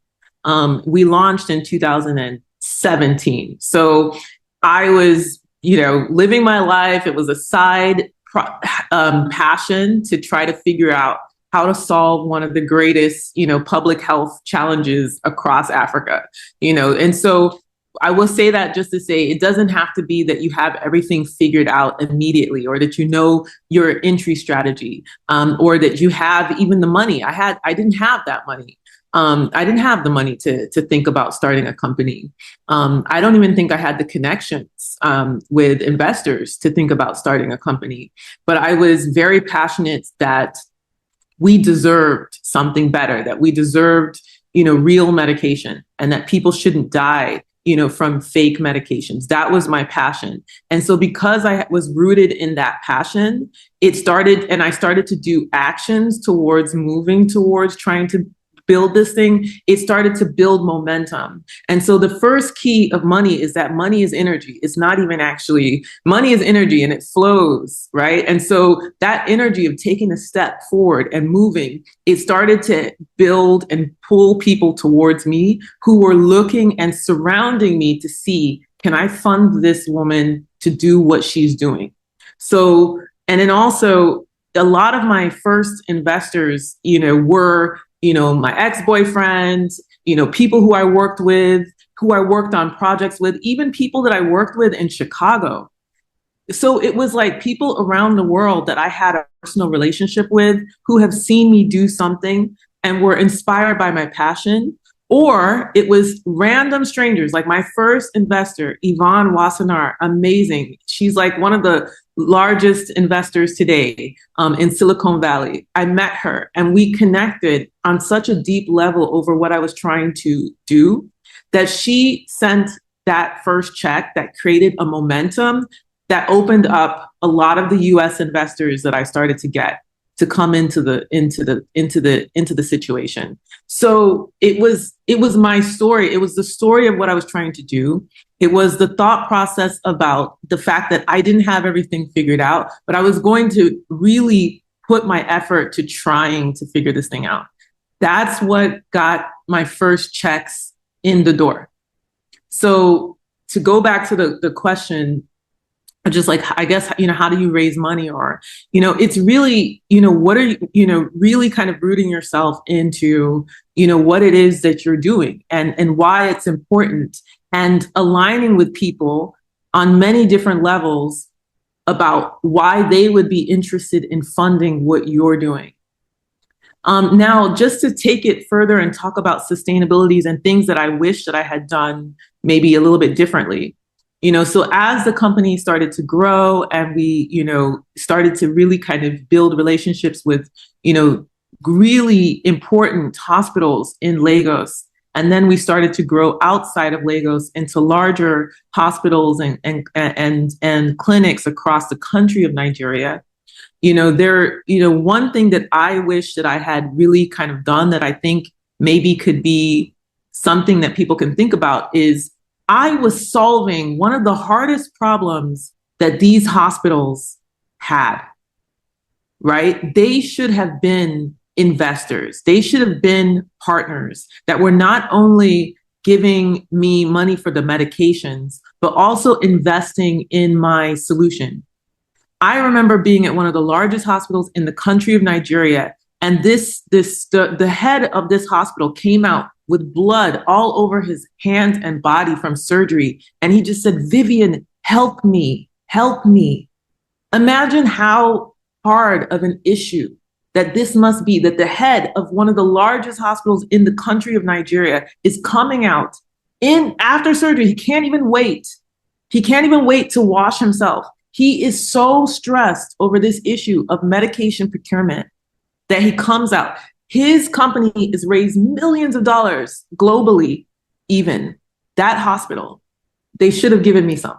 So how do you create a way that your greatest, clients can also become investors in your company? How do you create a vehicle for that? It's not only just the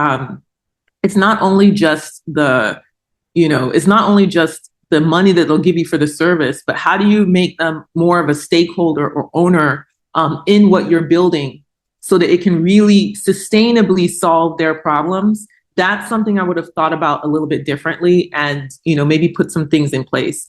Same thing with other ecosystem players as well. I would have also looked at other people who I'm actually impacting their businesses so in such a strong way that I would have then figured out ways that they could sustain my business versus always looking externally like the US or Europe for investment. So I hope that answers your question.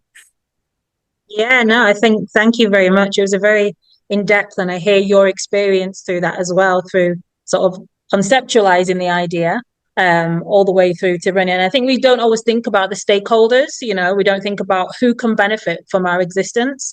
And that's one thing to start with. It's sometimes challenging here in Africa. I think it's easier to raise money for a wedding or a funeral than it is for a business, It's we get these WhatsApp group messages all the time, and then someone puts an idea for a business around, friends and family round, can sometimes be a challenge, in that realism of being able to get that starting investment, which often happens in other different places and other different countries as well. But I think the networks are so key. And I guess moving on, because I think we've got about, for this little section, we've got about 5 more minutes, and then we're going to move to a quick Q&A. But and Michael, I want to bring you in as well around just some of the views around investment. But if you're thinking about a young person who's in a village, who's got an idea, how do they, one, reach you? Also, we're in an environment at the moment where global shifts are changing. We talk about resourceful societies, but societies are becoming more insular. And, what is one practical piece of advice that a young person could go away with now to think about? Resourcing, whether that's the human resource, the financial resource, some of the ideas that they may have within society. And I know this is about systems, but I think that would be really good for sort of one practical thing, at the end, if everybody could give, a brief perspective and view. So Michael, Yeah, of course. I know we're running short on time, so I have so much I want to share, and I'll narrow it down. If I had to give one piece of advice, it would be to not wait on validation or resources from abroad. I know that sounds like an oversimplification, but if you could just take that off the table and focus on what you can do now, that's going to set you up for success right away, because we talked about mentality before. That's going to change your mentality right away from waiting for something to happen before you take action to starting with what you have now, producing something that someone else will then notice and potentially want to invest in. So there's so many examples of the organizations that I work with, and I just want to give a few just because, they're the ones out in the field doing the incredible work. But this company in Rwanda, she, instead of waiting for brick and mortar hospitals to be built, she instead used smartphones and AI scans to deliver telemedicine and healthcare. So jumping the need for even massive physical infrastructure. It's just one example. I have another organization I'm working with that instead of waiting on commercial farming and slow moving national grids or industrial style farming, they're taking solar panels and regenerative agriculture, and they're turning unused land into food and energy hubs. So skipping over the old commercial centralized systems. So again, it's just don't over-index on the foreign validation, and learn investor language, build the data-backed traction, and then seek African capital first. That would be another big advice on my behalf. It might be a little bit slower to move, but when it actually moves, it will more than likely stick. Thank you very much. And I think that's one thing that a lot of people do. They're seeking the validation and the ideas. And so sometimes that copy and paste mindset, instead of just looking locally, internally within, what is needed and what can be done in that first stage. Thank you. Thank you, Michael. Tizita, how about you? Yes, for me, I think, you mentioned how societies are becoming more insular, and I think that there's also the shift in development and aid within the African continent, and actually globally. I think it's really important for us to look at each other as first as one thing I would look at is intra-African trade. How do we work together? What kind of things can we source from each other? Kenya is huge on tech, for example. How do we facilitate different startups providing tech services for other startups in different African countries as well? Labor is cheaper, as well as, we have similar cultures as well, and we can kind of work within those cultures easier. Of course, a global society is the ideal. It's been lovely to be part of a global society, but given the current shift in dynamic, I think the African continent really needs to start looking at implementing, for example, the Africa Free Trade Agreement. We need to have better access to each other's markets. We need to, the minimum, which is we need to be able to travel. We need to be able to travel cheaply. It's 20 euro for a flight from Denmark to Italy, but $1,000 from Addis to Dakar. It doesn't really make sense, So we need to be talking to policymakers and be like, why does this exist and how do we remove this bottlenecks? Because if we are to grow, and we are to grow sustainably, and really I think we should also question the concept of growth and sustainability, because in a planet with finite resources, how can we grow infinitely?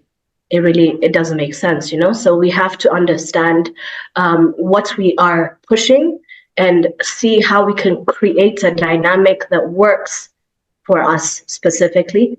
And then, of course, see how we can build bridges with the world as well, so we can co-create a world that's good for everybody as well. Thank you. Thank you very much. And I think sometimes with social enterprise, we focus so much on impact and not on trade. And actually, trade and being able to connect, within the continent is so key. And infrastructure is a big, big part of that.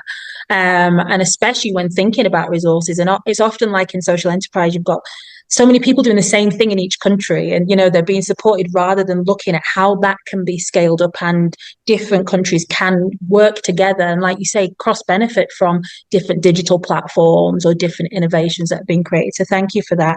I know we're at 58, but Vivian, I'm going to bring you in for one last comment on that, and then I think maybe we might have a couple of minutes for any questions that the audience might have. So quickly type them in the chat before we maybe move on. So yeah, Vivian, the final thoughts.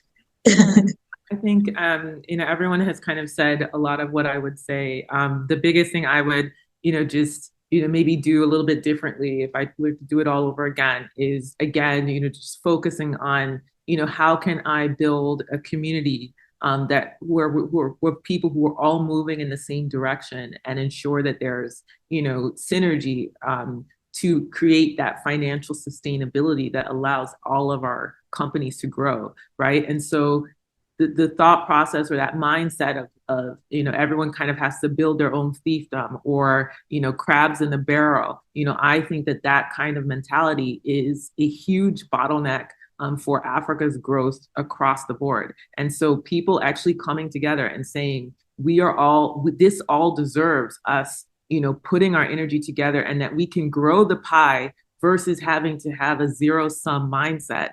Those are the things that I would kind of focus on in order to grow a new type of venture, because that's what I think, that type of mindset of we can grow this pie all together is really at the root of how we solve African problems in sustainable ways. Thank you very much. And I think that's the $1 million question. How do we do it together? Because we've been divided, so now it's coming together, isn't it? So it's creating that new blueprint for the future.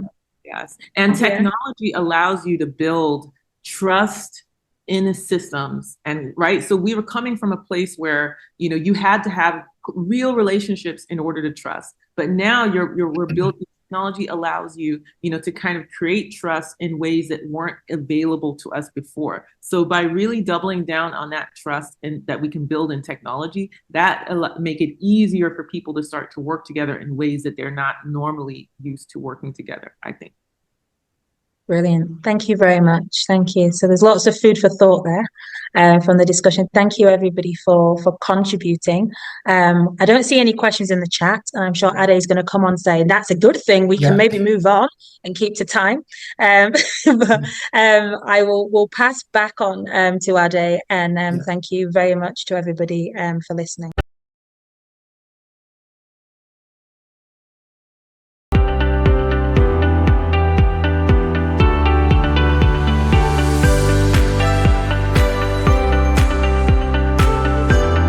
ASEW Bartlett is a strategic partnership builder with a strong network across Africa and Europe, specializing in investor relations and market expansion. Her work centers on cultivating high-value relationships, having worked with global organizations such as Rolls-Royce and Catalyst 2030. She also co-leads the partnership team at the Amahoro Coalition, focused on inclusive economic development. Bringing a unique intersectional lens to our work, she is here to guide the conversation on creating meaningful, scalable impact. Please welcome our next moderator, ASEW Bartlett. Over to you, Daisy. Wow, I see what you mean about the video, Debbie. Thank you, guys. Never had one of those before. Thank you guys for having me. We'll try and keep the introductions brief and dive straight into the topic. But just to quickly introduce myself, I'm based here in Nairobi. I, as they mentioned, lead the private sector partnerships at an organization called the Amahoro Coalition, which is basically aims to convene the private sector for social impact. And we focus specifically on displaced communities. And it was really nice to see a lot of familiar faces from Catalyst Now. I formerly, a few years back, used to coordinate a working group on community-driven development with Catalyst Now. It was great to be here. And I will introduce our panelists, and then I'll introduce them myself to save time, and then pass over to them for the questions. So first of all, we have a dear friend of mine who I've known now for almost half a decade, Olivier Nkuzaranda. He is the founder of the Refugee Innovation Center, which is in Uganda. He's also a member of the Governing Council of Catalyst Now, an advisory board member of Africa Forward, board member of the Refugee Changemakers Network, and you'll see there's a common theme with our speakers today who will have multiple quite impressive titles. And so I hope we also have with us today Musa Kone, who is based in Sierra Leone, who is the founder and the team lead of the Movement for Education and Advocacy Network, Salone, Means SL, which is a grassroots organization that's transforming lives in Sierra Leone by empowering women and girls and youth through education, skills training, and advocacy. And beyond that, he serves on a lot of different leadership panels, which I'll keep brief. I will skip for now to save time, but feel free to sort of mention them when we get to the question part. And last but not least, so we're going down south of me, Afuna Muyunda, who is a global climate leader, an environmental strategist, and a leadership mentor. And I believe here today under his role of the founder and executive director of the Young Volunteers for Environment Zambia. So I think we all know if we're all here today, we're most likely part of a network already. And we do know that networks really are sort of the engines of collective strength, but we've all probably have come across challenges in sustaining them, which can be challenging. So one of the questions we're asking today is around how African networks and alliances can embody resourcefulness themselves. Have I frozen?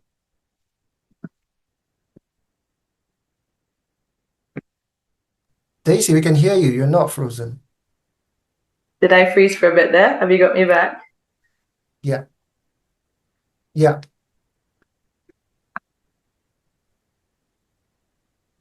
Daisy, we can see you and we can hear you.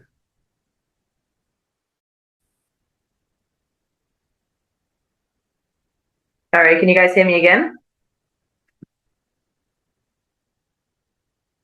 Yes, we can, Yeah, Daisy. I think I'm back. Okay. Sorry, I don't know when you lost me. Apologies. I've switched onto my hotspot. Hopefully it's better. So basically I was saying, yeah, so the thing is networks obviously embody collective strength, but they can be difficult to sustain. And so we're going to talk with our panelists today on finding ways of sustaining networks without relying on traditional funding, which, as we've said across these different sessions, is drying up, and also without having true rigid membership models, which, given the amount of networks that there are out there, if you're too rigid, it could be a bit difficult for your members to keep up and to be able to continue to be involved. And if we do have time, we will take a couple of questions from the chat. But I think, Musa, are you here? Can I hear you? Make sure you can hear me. I'll start with you.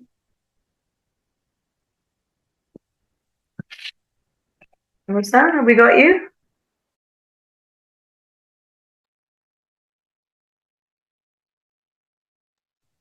All right, yeah, sure.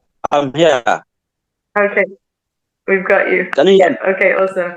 So Musa, so I know that you've led sort of initiatives that support young mothers and youth in Sierra Leone with very limited resources. So how have you found that community-led approaches have helped you to build strong networks that are continuing to grow despite funding challenges? Well, thank you so much. As a passionate person about community-led development over the years, I have learned that the community are the powerful resources that we have. If we are talking about sustainability, so what I've done, what has helped me over the years has been like involving the community people into all of our programs. That is, I involve them in identifying the challenges that they have in the communities where they live, and also I seek together with them as well to co-create the solution that can able to really attend to that particular challenge. And I also bring them into the implementation of the program itself. So it has been owned. They see it as their own. They don't just see themselves as like participants of the program. So the program is owned by them. And also at the mid of the implementation, I ensure that we do what we call the change of method, wherein we sit again with them, we observe, and also we practice some of the things that we think has not been working. So when they observe all what has been working well and what has not been working well, and they find solution to that particular problem again. So we sit together to ensure that we reintegrate them, especially the solutions that we are finding into the programs. So that have really helped me over the years to ensure that my program continue to go, even at the midst of this funding challenges. And also what I do has been to really let the people make use of the available local resources that they have. So that is why we are embarking on the agricultural programs. We make them understand that the land is fertile, that they can make use of it so that we can continue to go even if we don't have funding. So far so good. That is what we have been doing, and that has been helping me greatly to ensure that the program continues. So they do agriculture. Sometimes with or without funding from external body, we are able to fund some of the girls in our program to continue their education and their skills training programs. Amazing. Thank you so much, Musa. So I think I picked out of that definitely ownership, being adaptive, so knowing when to course correct, and knowing what the local resources, like in your case, agriculture. I think, Olivier, knowing you, quite a lot of that will probably resonate with you as well. I know that you started the Refugee Innovation Center with practically no resources at all. So what would you say are lessons that you've learned on how to mobilize people and skills and local assets to serve the over, I think I might be wrong on this, but I think you've served over 28,000 refugees and also host communities. Yeah, what have you learned? What can you share with us? Yeah, thank you so much, and I'm so glad to be part of this great initiative. Refugee Innovation Center has started just with by refugees, targeting to change narratives within refugee communities.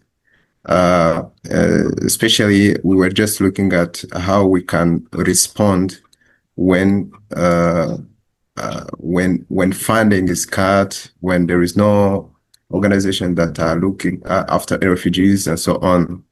So the first thing that we were looking at is creating trust among the community members,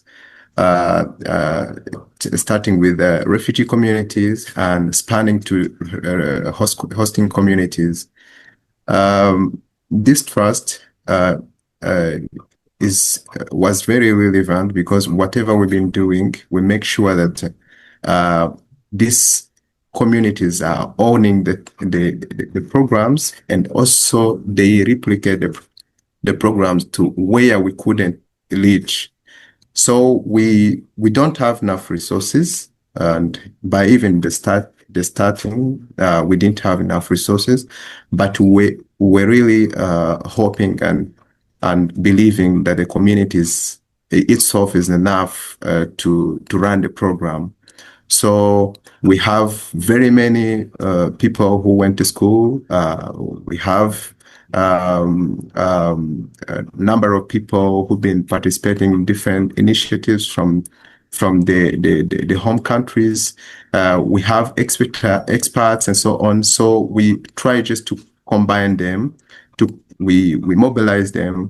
We give them.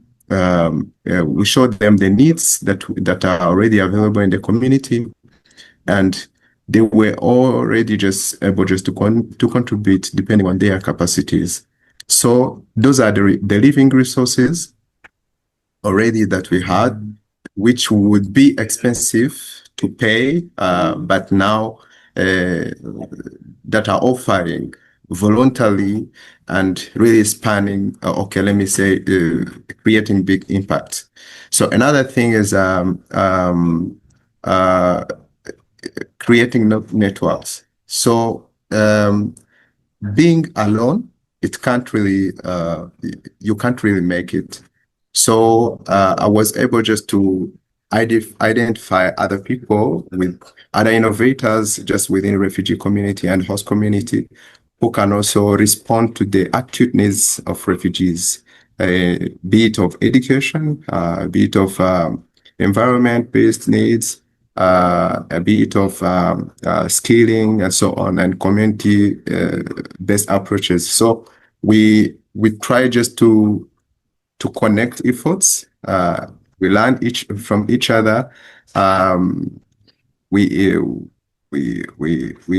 also connect the little resources that this one has. When we meet as a network, it becomes a really bit robust. I would be having like $1,000, but if I have a network of over 32 refugee-led organizations, everyone will be bringing their resources just so that we attack big challenges in the community. So this is how we've been able just to reach out over 26,000 people.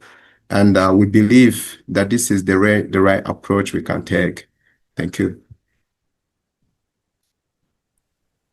Thank you so much, Olivier. And you've got in Uganda quite robust refugee organizations and networks that are always very interesting to engage with. And so now we are moving over to Zambia. So Akafunda, I know that you've mobilized already hundreds of thousands even of young leaders around climate action specifically in Zambia, and maybe even beyond that. What strategies have you found have proven most effective to keep the networks you're working with active and collaborative over years? Yeah, thank you so much, Daisy. I can testify that it's not been an easy journey to be where I am today. The journey started over 10 years ago, and there are 5 key lessons that I've learned along the way that I believe really that can serve as strategies for keeping youth climate networks active and collaborative. And I'll speak to one, leadership. I look at leadership as a great inspiration, and in this case, I define leadership as the power to recognize and elevate others. But to do so, in my 10 years plus of volunteerism, you have first of all to lead by setting a clear direction. So without direction, it becomes difficult to inspire, it becomes difficult to actually guide the many young people that have a great passion to serve. Most importantly, what I noticed over time is it is almost obvious that quite a number of young people can be passionate about playing a role, but most of the time they lack direction. So that's why leadership comes in as an inspiration. And also part to that is my point number 2, which talks about consistency.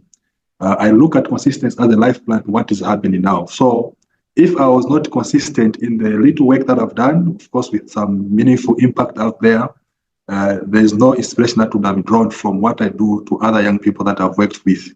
So they are able to sit and listen, they're able to follow, they're able to actually now move in the front and take leadership themselves to be able to do their own activities.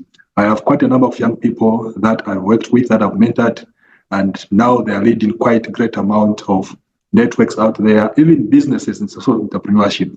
And this is what it means when you are consistent. Therefore, you become a reference point and also a source of inspiration to young people out there. Number 3, I'll refer to the power of media and visibility. This has been a challenge. Over 10 years ago, the subject around environmentalism, climate change in Zambia was not attractive. It was difficult to even secure space to speak on public media or to attend some public, fora or events, or even to secure some financing to actually support or participate in some global, let's say the COP or other conversations that are happening globally there. Yeah, but now with the evidence of climate impact on the Zambian communities and the consistency around the many other activists in the space and players in the space, we have seen that media has been actually one of the powerful tools that has helped us achieve the agenda of sharing and raising awareness about the common good for why we need to participate and play a role as a common people. And this is why I believe that this will serve as a key strategy. And if it is fully utilized well, it can actually accelerate our efforts to inspire and strengthen African networks as a way of mobilizing the resource that we already have. And number 4 is what I've learned over time. I think it's important to always show up. There are many opportunities that usually come through the process. And if you don't show up as an individual and the network doesn't show up, you lose integrity over time. I've seen that with the consistency being present in various campaigns that I've organized in the past. One of the most famous in Zambia that we organized was the Climate Emergency Campaign in 2023, August, where we called on the Republican president to declare climate change an emergency, to also create a facility within the Constituency Development Fund to support climate adaptation projects at constituency level, which is at community level. And also we called on the president to be able to create a task force on climate action in Zambia. When we did so, many players were invited on board and many voices were invited on board. So this actually wasn't about me giving all the answers to the questions, but it was about mobilizing diverse actors, keeping the movement consistent, showing up at every level from community itself to parliament. And we saw earlier in 2024, the CDF Act, which is the Constituency Development Fund Act, was revised, amended to now incorporate the Constituency Development Fund allocation to climate adaptation projects, which is a score for all of us. And also we saw the President of Zambia earlier in 2024 also declaring climate change as a national disaster. And those are some of the results when you begin to recognize and elevate others and also provide direction and inspire to ensure that we maximize and exploit the potential within the networks that we already have. And the last point that I'd like to mention is reference to the growing space, which is the technology space. Over time, I've become a friend of technology, though I'm still learning quite a lot, but I believe technology is an enabler in many works that we are doing. Post-COVID period, we learned that we can actually host even online campaigns. We learned that we can also engage virtually with players from across the globe. We can have dialogues, we can learn, we can build using technology itself. So I believe this is another avenue that we have as an opportunity to strengthen and keep youth climate networks active and collaborative.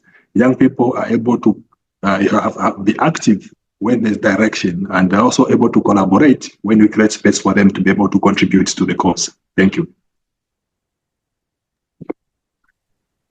Thank you so much for that, Kufuna. And maybe for the next question, if we can see the bottom of your face too, we'd like to see your mouth whilst it's moving. So yeah, you brought up some really interesting points. I think ownership, leadership have been brought up. You talk about consistency and being able to show up, and I think there's a lot of trust that goes around those points as well. The visibility in the media, especially with climate information, we sometimes get flooded with it, but it's really important to be able to promote local action as well. And then obviously the technology space that we're all learning to navigate as well today. And then you mentioned about mobilizing young people and young leaders. And so I think for that, I'll bounce back to you, Musa. I know that you've worked, I believe, with a lot of young women at the grassroots level.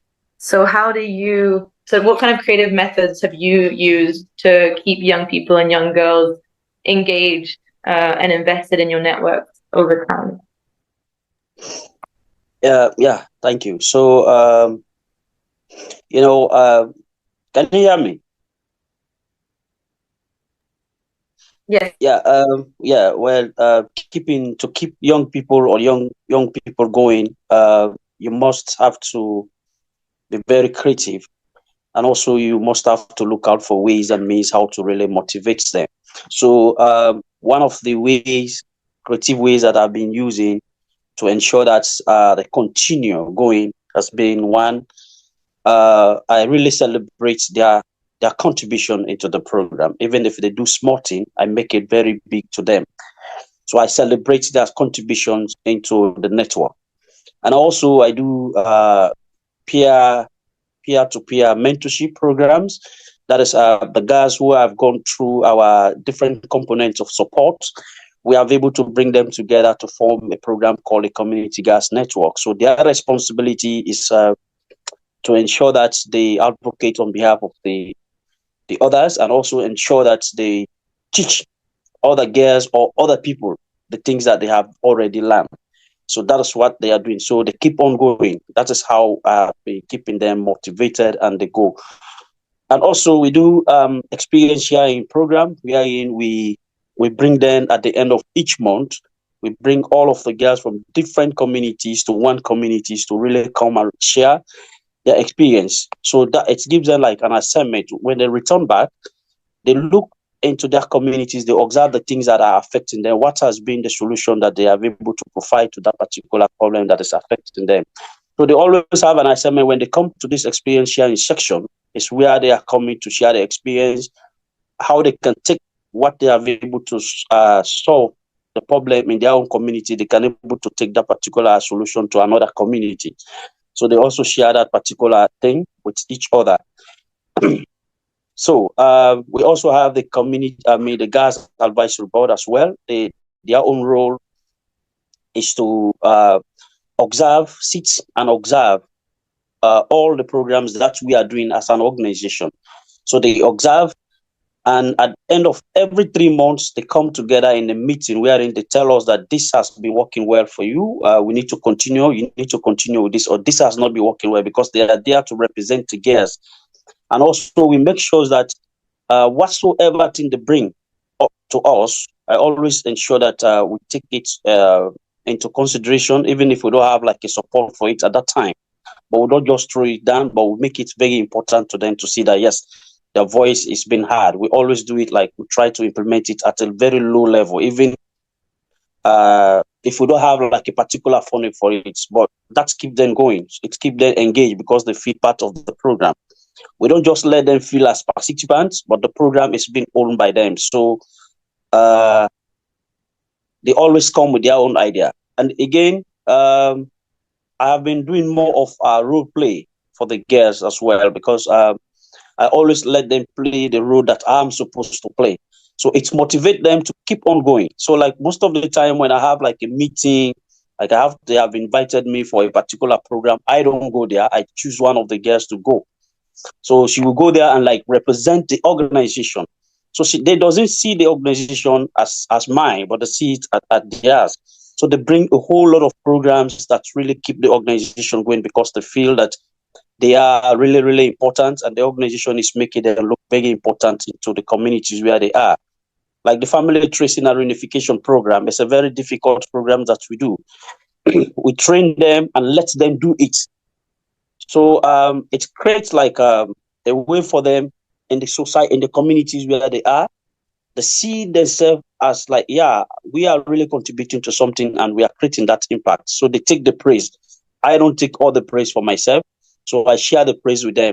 So that has been one of the key ways that has really, really helped me engage the girls, and they are always engaged in the program because they are seeing themselves as a contributor to the community. That it's not only coming from me, but it's also coming from them as well. So that is what I have been doing, really, to keep them going, and also they bring their ideas and also invest into the program. So you see, and the last one that I do most of the time is to amplify the work that they do. Like maybe if Mrs. A have done something, I always amplify that in all other communities. So others will also follow that. So they always have like an assignment to do, really, to match up to the level wherein they got some praises from me, or maybe from the organization itself. So you can see like they have been involving in agricultural program. One community started it, they grow, they sell, they use the proceeds to support more girls in their communities, and I have to pass on that information to all other communities. And this year we see a high number of girls that we are coming up, or communities, to really ensure that they involve in the same thing, so they can support more people, even if we don't have funding from external body. Thank you so much. Thank you so much, Prof. Thank you. So I'm just cautious of time. I think we've got about 5 minutes left. But yeah, it's really good to see how you're basically amplifying their, raising them up, giving them the power. The fact that you're training people and then them becoming the trainers, it's just, having a resource, making a new resource out of nothing as well. And I also heard you about celebrating wins, which I think is really important. I believe is one of Catalyst Now's big values as well, is celebrating the wins as we go forward. And so I'm going to bring in a bit of, I've got 2 more questions, so if you're okay for time. I want to go back over to you, Ekofuna. What do you think? I think you work internationally as well, from what I gather. I think you're involved in the Zambia-USA Exchange Alumni Association. So what can we learn, or what can African networks learn about balancing international partnerships with working with the local ownership? So how are you pairing the international activities with what's happening at the grassroots level? Yeah, thank you so much, Daisy. I think for me, again, I'll speak to local ownership as a priority consideration in this regard. Because many of the times when we see opportunities for international partnership, the agenda tilts towards the interests of the international partner, but it should be, and it is, everything about the local interests and local ownership itself. So with my work at the Zambia-US Exchange Alumni Association, which is a network of over 3,000 alumni who have graduated from various US exchange programs, we design programs that are aimed at creating platforms and opportunities for these empowered leaders to come back home, go back to their communities and make a change and make a difference, be seen. And this is where now they design their ideas, they design their initiatives around answering to the interests of the local needs in their respective communities. But this is where now the US government as an international partner becomes or plays more of a role of a facilitator in the equation. And when that happens, we ensure what we call sustainability of the socio-economic development agenda for our own country, Zambia. So we own it, and that's a starting point. And number two, I'd like to speak to the idea that as African networks, we should begin to look at international partnerships as opportunity bridges and not handouts. And I've seen many times where some of the African networks that I've interacted with, they begin to design their framework looking at international partnerships as opportunities for handouts or short-term immediate needs for their respective networks. And also as a way of a lesson, it's an encouragement that it is imperative that we begin to stay away from such kind of networks. And most of them actually claim as Pan-African network, yet only selected countries participate in the agenda and engage for their own respective agenda. And some actually claim to be national networks, but yet only few individuals or organizations are involved in that equation. So when we do so, then we lose an opportunity to maximize the opportunity and the potential that lies within the local versus international partnership that they exist. That's why it's important to own the opportunity, but also to look at partnerships as a framework within which we can make a difference. So we need to treat international partners or partnerships, I would say, as a seed, because it should be planted, nurtured, or watered in order for it to grow into a fruitful plant or tree. And that's what we want. So if there is no growth, therefore there's no benefit of what we have as an opportunity between international and local partnership. Then the third point speaks to the idea that accountability builds trust. And trust is the greatest currency of today's world. And it also speaks to the need to ensure integrity in the manner which we administer such opportunities, such as grants when we have them, and also to be able to involve meaningfully members to be able to contribute to the sustainability of the networks themselves. So telling stories, writing reports of what is happening out there, engaging the local communities so that they inform the design of the solution that they need for their communities, and doing this meaningfully to inform a national agenda that is inspired by local members. That is what we want to see. So the last point that I want to refer to also is the idea that there should be, to some extent, one word. Yeah, we should be able to create platforms that impact of the alumni, the members, the individuals that are involved in these networks. And these are lessons African networks would adopt. Number one, on the agenda, stay transparent and use partnership as bridges and not crutches. Thank you. Amazing. I like that wrapping up sentence of using them as bridges and not crutches. Very right. And Olivier, I'm sorry we haven't heard much from you, but if you can close off our session with sort of a nice motivational close here of why do you believe networks are so important for driving change, especially in Africa? And we've got 1 minute. Okay. Thank you so much. Networks, first of all, it's like, let me just give you just an example using a proverb. In Kinyarwanda, we say in Inzovu, amashi, abantu bashize hamwe bashobora guterura inzovu ku mashi. So when we are united, we can lift an elephant just in hands. Yeah, more hands can lift an elephant. So this is how normally networks works. So it needs trust. It needs accountability. It needs coordinated actions. It also a source of information, credible information. Actually, that's how I can say. So in most of cases, the networks are most believed. And when it comes to funding world, most of people, they are believing in funding networks than funding personal interests or personal organizations, because networks are very resourceful, and no one, let me say, they are consistent and so on. So one message that I can give, we are really tired to be called consumers. Africans are being called consumers, and that is the tagging, that is the hashtags in different platforms. But now we need just to start believing in our efforts. We are resourceful. We can also be producers. So let's produce. Let's start learning how we can produce instead of consuming, instead of begging, instead of depending, but we also export than importing. So thank you so much. Thank you, Olivier.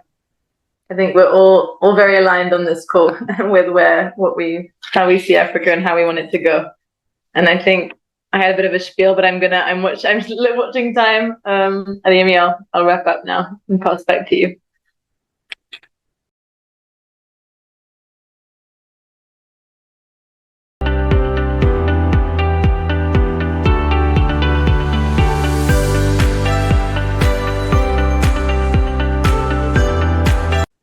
Jane Tiongo is a passionate leader with over 15 years of experience in the social enterprise sector. Our work centers on helping people and communities thrive through entrepreneurship. By partnering with NGOs and mainstream businesses, she designs and implements practical, sustainable solutions that create lasting, meaningful change. As a coach and trainer who believes entrepreneurship is a powerful tool for transformation, please welcome our Fireside moderator, Jane Tiongo. Right, Jane, thank you very much for moderating this. So over to you. Oh, and thank you so much for that very colorful intro. Okay, good afternoon, everyone, and thank you for having me. My name is Jane Tiongo, and I am joining you from Zambia. I'm the current chairperson of Social Enterprise Zambia, which is a brand new network. And since we are all talking about networks, this is really, really interesting. It's a brand new network that's just been we just registered in Zambia to bring together social enterprises and try as much as we can to see whether we can make social entrepreneurship work in Zambia, see whether we can use our strength as a network to possibly influence policy in Zambia so that our network and our business grows. I've heard a lot about networks today, which is really interesting. Tizita from Ethiopia, you said that it took you 8 years to actually build trust, which is scary. I wonder how long it took you, Chris. So as a way of introducing yourself, Chris, maybe tell us a little bit about Social Enterprise UK and tell us how long, if you know, it took to actually build trust and start creating the network. Thank you very much, Jane. Thank you very much, first of all, to having me here. It's great to be here, and there's been so many great speakers, so I hope I can live up to some of the ones that have gone before me. I'm Chris, I'm the membership manager at Social Enterprise UK, so working with all our members. Social Enterprise UK is the voice for social enterprise in the UK, and it leads the largest network of social enterprises in the country. We have about 3,500 members, and we do a lot of work with policy, as Jane sort of alluded to there. We've been going now for over 20 years. It's been a long journey. I think it's very interesting, Jane, when you ask sort of about building trust and stuff. We've been able to gather a lot of research, a lot of data, and a lot of evidence on the impact social enterprises have been having. We're the largest data repository on social enterprises. So throughout this 20 years, we're constantly collecting and evaluating data on how the social enterprise sector is performing in the UK. And that helps build the trust when we then go and talk to policymakers and other social enterprises, other business leaders, to really sort of highlight why this sector is really important, why it matters, and sort of help building trust. In terms of, timings of building relationships, it's some governments are very receptive to the idea of working with social enterprises. Others you have to work a lot harder with to get that message across. So it's hard to sort of give you an accurate time frame. But yeah, been around for about 20 years, and we've always been sort of seen as the authority because we've been able to build that data set out on social enterprise. Okay. Would you say that the first few years were difficult? Were they easier? Which years have been easier? So to give you a bit of more of the history, I think the social enterprise, when it was started as a social enterprise coalition in 2002, we had quite a lot of government support. There was a new Labour government here in the UK. There was quite a lot of interest in social enterprise, and it was seen as a really good solution to some of the public service needs, some of the opportunities involved around that. Moving forward, some of that government support maybe disappeared because the priorities changed. So we've shifted our model, obviously, become more of a membership organisation from about 2010 onwards, where there was a change in the UK government. So those would probably be the sort of harder years to sort of categorise, that sort of rebuilding trust with new governments. Those first few years of the Conservative-led coalition government we had in the UK, sort of rebuilding trust with them as they maybe didn't see the value in social enterprise the same way as the government that predecessed them saw it. Oh, okay. So would you say that maybe with government changing, then as priorities change, then maybe support also kind of shifts? Yeah, and it's important when we sort of talk about, gathering the evidence of social enterprise and the impact the sector has, is to sort of, we have to go back and readapt that and shape it to what the government's priorities are, what the government's talking about to rebuild that trust. As you mentioned, we've done that again, recently. We've had a change of government in the UK last year. We've now got a government that's very focused on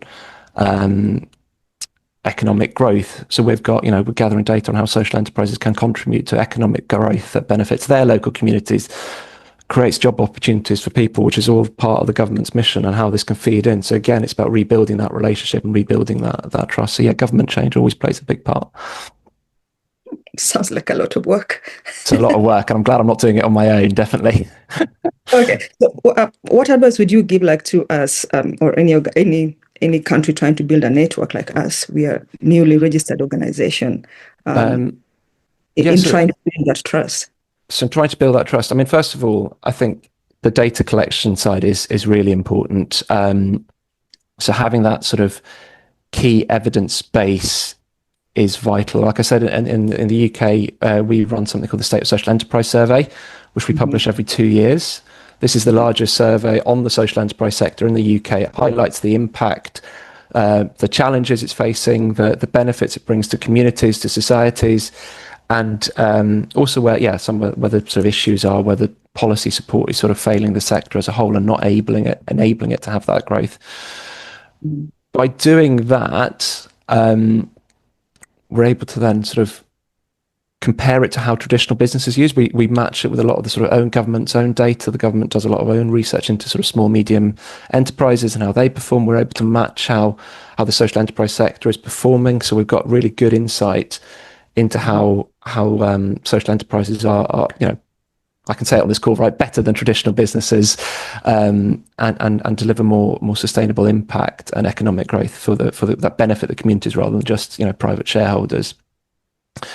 So by doing that, we're able to really make the business case for why social enterprise matters. And again, like I said, you need to fit that into what the government's priorities are, what the narratives around the government priorities, policies, and sort of fit those in. So I mentioned the economic growth one. Another one, during the Conservative government during 2010 to sort of 2024, especially in those early years of Conservative government, there's a lot of talk about the big society and sort of in the UK and how businesses should take more responsibility for the social and environmental impact. So we played a big part highlighting how social enterprises could actually fill that gap, how they could play their role because of the data we had, because we were able to shape that sort of conversation around that. And when you do that, you then, so just give you a bit of advice, and again, advice sort of varies, right? Every environment's really different. I can't tell you exactly what will work in each different country, but what sort of has worked then for us is sort of starting building those key relationships with different stakeholders who have maybe a bit of buy-in. For example, in the 2010s, we had a buy-in from a local Conservative MP who had social enterprise experience, understood the sector, and really helped us then having that influence on a policy level.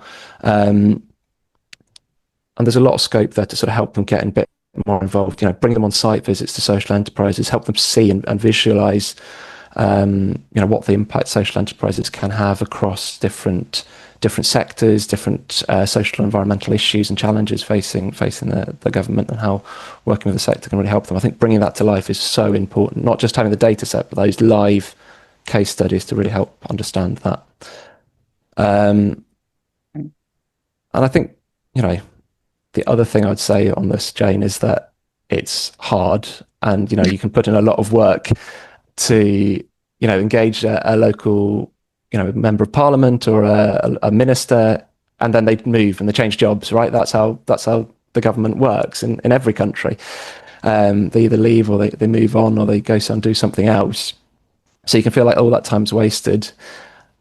I think what's really important is, we're talking about networks, if you build a sort of thriving social enterprise network, even if, social entrepreneurs are incredibly resilient, and they will thrive regardless of the sort of environment they operate in. We've heard some great stories here today about what the incredible social enterprises are doing, even when, there's times of funding cuts. Social enterprises can always achieve great things regardless of the situation around them. Yeah, I think social enterprises are quite resilient. Most people here have talked about that, and as also someone who runs a social enterprise, I know I'm preaching to the converted here, but I think it's a point worth emphasizing, and just to give it a bit of data to back it up. Actually, I think during the COVID-19 pandemic in the UK, when there was not a lot of support out there for social enterprises, we saw consistently that compared to other forms of businesses, social enterprises were increasing their turnover, launching new services to help people who were in need as a result of the pandemic. And as a result, also, at a time when other businesses were letting people go, social enterprises were taking people on and giving new job opportunities for communities in need. So that resilience, it's not just, us saying it, it's fact. We've proved that through our State of Social Enterprise surveys. Mm-hmm. Okay, thank you, Chris. Now, we've heard about the government level, about building a relationship with key stakeholders. Now, if we come to the membership side, when we have a new body like, let's say, Social Enterprise Zambia, or when you were starting Social Enterprise UK, how did you build the membership? What are the things you did well? So, it's a bit hard. Obviously, I wasn't around 20 years ago when Social Enterprise UK started. Yeah. But I can talk a little bit about sort of building local networks and stuff. So with Social Enterprise UK, it was formed as the Social Enterprise Coalition. So it was, from its nature, a coalition of different social enterprise stakeholders. And there was, as I said, a bit of government engagement at the beginning as well to get it off and running. Okay. I think, when you're building any network, again, I hate to sort of repeat myself here, but it's worth doing. There is a need to look. Well, first of all, there's a need to look at what is being done elsewhere. So what are the success stories about building networks? You can come and talk to Social Enterprise UK, who've done a lot of work around sort of, expanding their membership offer, designing opportunities for social enterprises involved in that.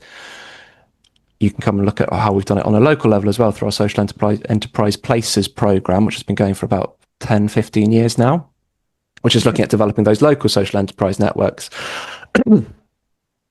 But then you also have to look at what, again, what's the data telling you? What's the evidence saying? What's the number of social enterprises operating? What's the number of social enterprises? What are the challenges they're facing? Is it funding? Is it opportunity to access new markets?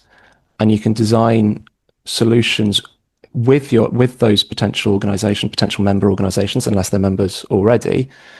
And work with them to sort of co-create a few solutions to that, and always help sort of redesign and reshape that, and constantly evaluate whether they're getting what they expected out of that sort of membership as well. Okay. In what ways, do you evaluate whether those social enterprises are getting value from the membership? So it's a few things. So we offer the three main areas of our membership, I'd say. So one is looking at the sort of network itself. So we try and make sure that all our members have access to our network, which we do through an online portal. We do in-person events, that sort of thing, to help them engage. So we'll review what the numbers are showing. Are they engaging with, the different types of content we're putting out?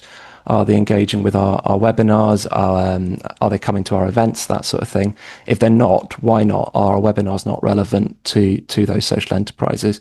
With that as well, I mean, obviously, we have 3,500 members. Mm-hmm.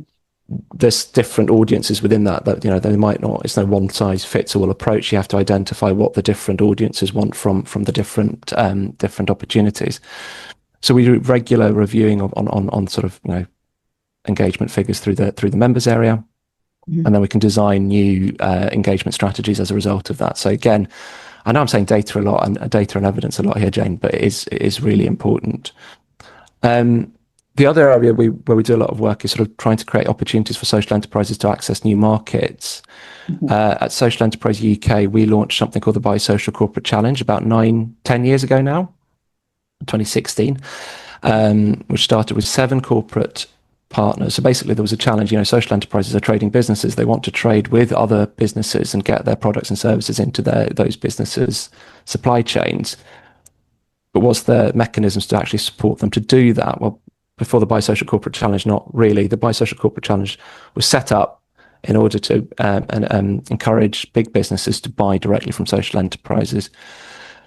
So we started with 7. We now have over 30 big businesses signed up, and they represent all different sectors. And again, we look at that to make sure we're creating those opportunities for social enterprises to access those sort of new different types of markets as well. And we're evaluating the process with, how that program is working to benefit the sector as a whole. Is it increasing spend with social enterprises? Are there sort of challenges facing social enterprises still when they're trying to get into those corporate markets? How can we improve that service as well? Oh, wow. Sorry, I've got a bit of okay. Well, I'm saying that sounds really interesting. It's gone really well. It's really good. What you then also see is more people wanting to take part, not just from the social enterprise point of view. Obviously, they want to then have options, and you can grow the network because you've got such a good offer. But also, you see more buy-in from other businesses who go, well, hang on, if X is doing this, we should also be doing this. They're a rival competitor. We need to be seen to be doing just as good on them on the social enterprise front as well. So it helps sort of grow the network that way as well. Okay. All right. Thank you. So what I've heard so far, Chris, and it's very, very useful, is that everything has to be data driven, which is very, very important. That's one of the key things I've taken away from this. Yeah. Building membership, like success stories. You look at what the data is telling you. You look at the network and how the members are accessing the online portal, which should be interesting. You review what members are accessing. You review the kind of events that they are coming to. If they're not coming to the webinars, why not? Exactly. Yeah. Oh, that's very interesting. So, if for someone watching this, and also, again, I'm coming here selfishly as a social. Yeah, of course. Yeah. If someone is watching this and trying to grow their network like we are in our local area now, like in Zambia, what simple advice would you give us to keep our people engaged and the momentum going as we are starting up? I think one of the important things is and I know, again, when we talk about networks, it seems so obvious, but don't do it on your own. Include the members in the decision making. Your network will have lots of different skills as well. So, there might be some skilled people there talking about marketing. There might be ones who sort of can talk about, the corporate supply chain a lot more than, say, I can. There's lots of different expertise within the network. So making sure they feel included and can help shape that program. So sort of people or a member-focused approach, I think, is really important. And that goes, that's sort of linked to the data, but it's also about listening to people as well, Jane. So understanding what those needs are is really vital. And then I think also it's the need to engage with a wide group of stakeholders. It's very easy to obviously focus very much on social enterprises, but what other actors are active in your local sector. For example, in the UK, we have lots of universities who want to support social enterprises grow and develop and throughout their whole sort of business journey, from the sort of startup growth accelerating phase as well. So we work with universities to help get that word out. We've talked about local government, central government, but also with local government who might want to promote social enterprise networks within their local area. What can we do to sort of help them understand social enterprise as a concept, facilitate and help them facilitate that growth, and as a result, help us grow the membership in the long run as well. So hopefully that sort of answers the question a little bit there, Jane. It does. Thank you so much, Chris.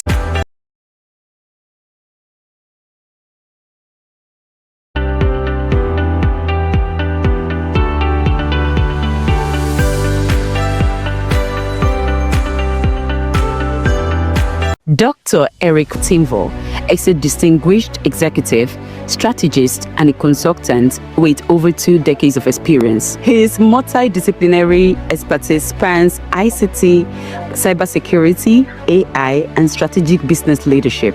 He is an indispensable asset for global corporations, helping them achieve digital transformation and sustainable growth. Please welcome Dr. Eric Frank Y. Patimbo.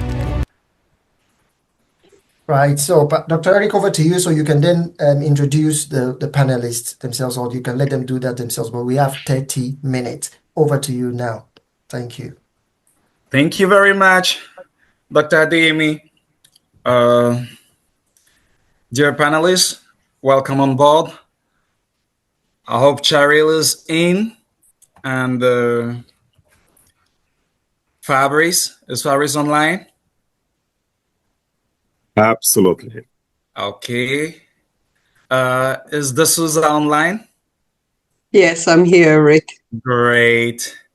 So I think I heard everyone. So thank you very much being on board. And I'll go straight to the point as we are short of time. So our topic discussion is about resourcefulness, self-resourcefulness, and organizational resourcefulness. So the question will be, from your point of view, what could be your comprehension of self-resourcefulness?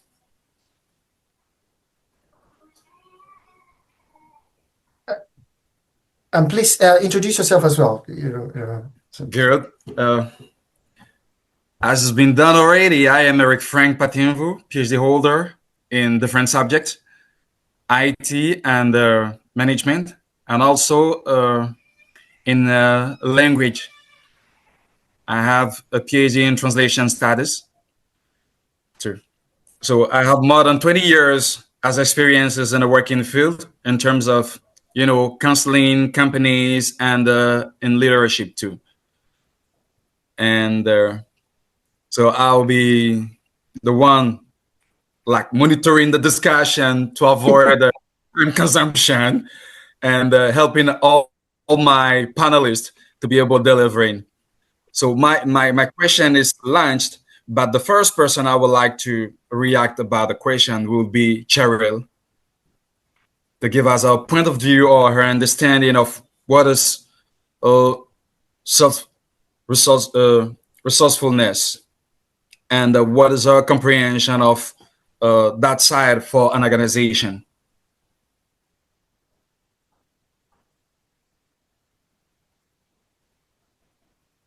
Is Cheryl Jacob online, please? Yes, I am. I was struggling to unmute.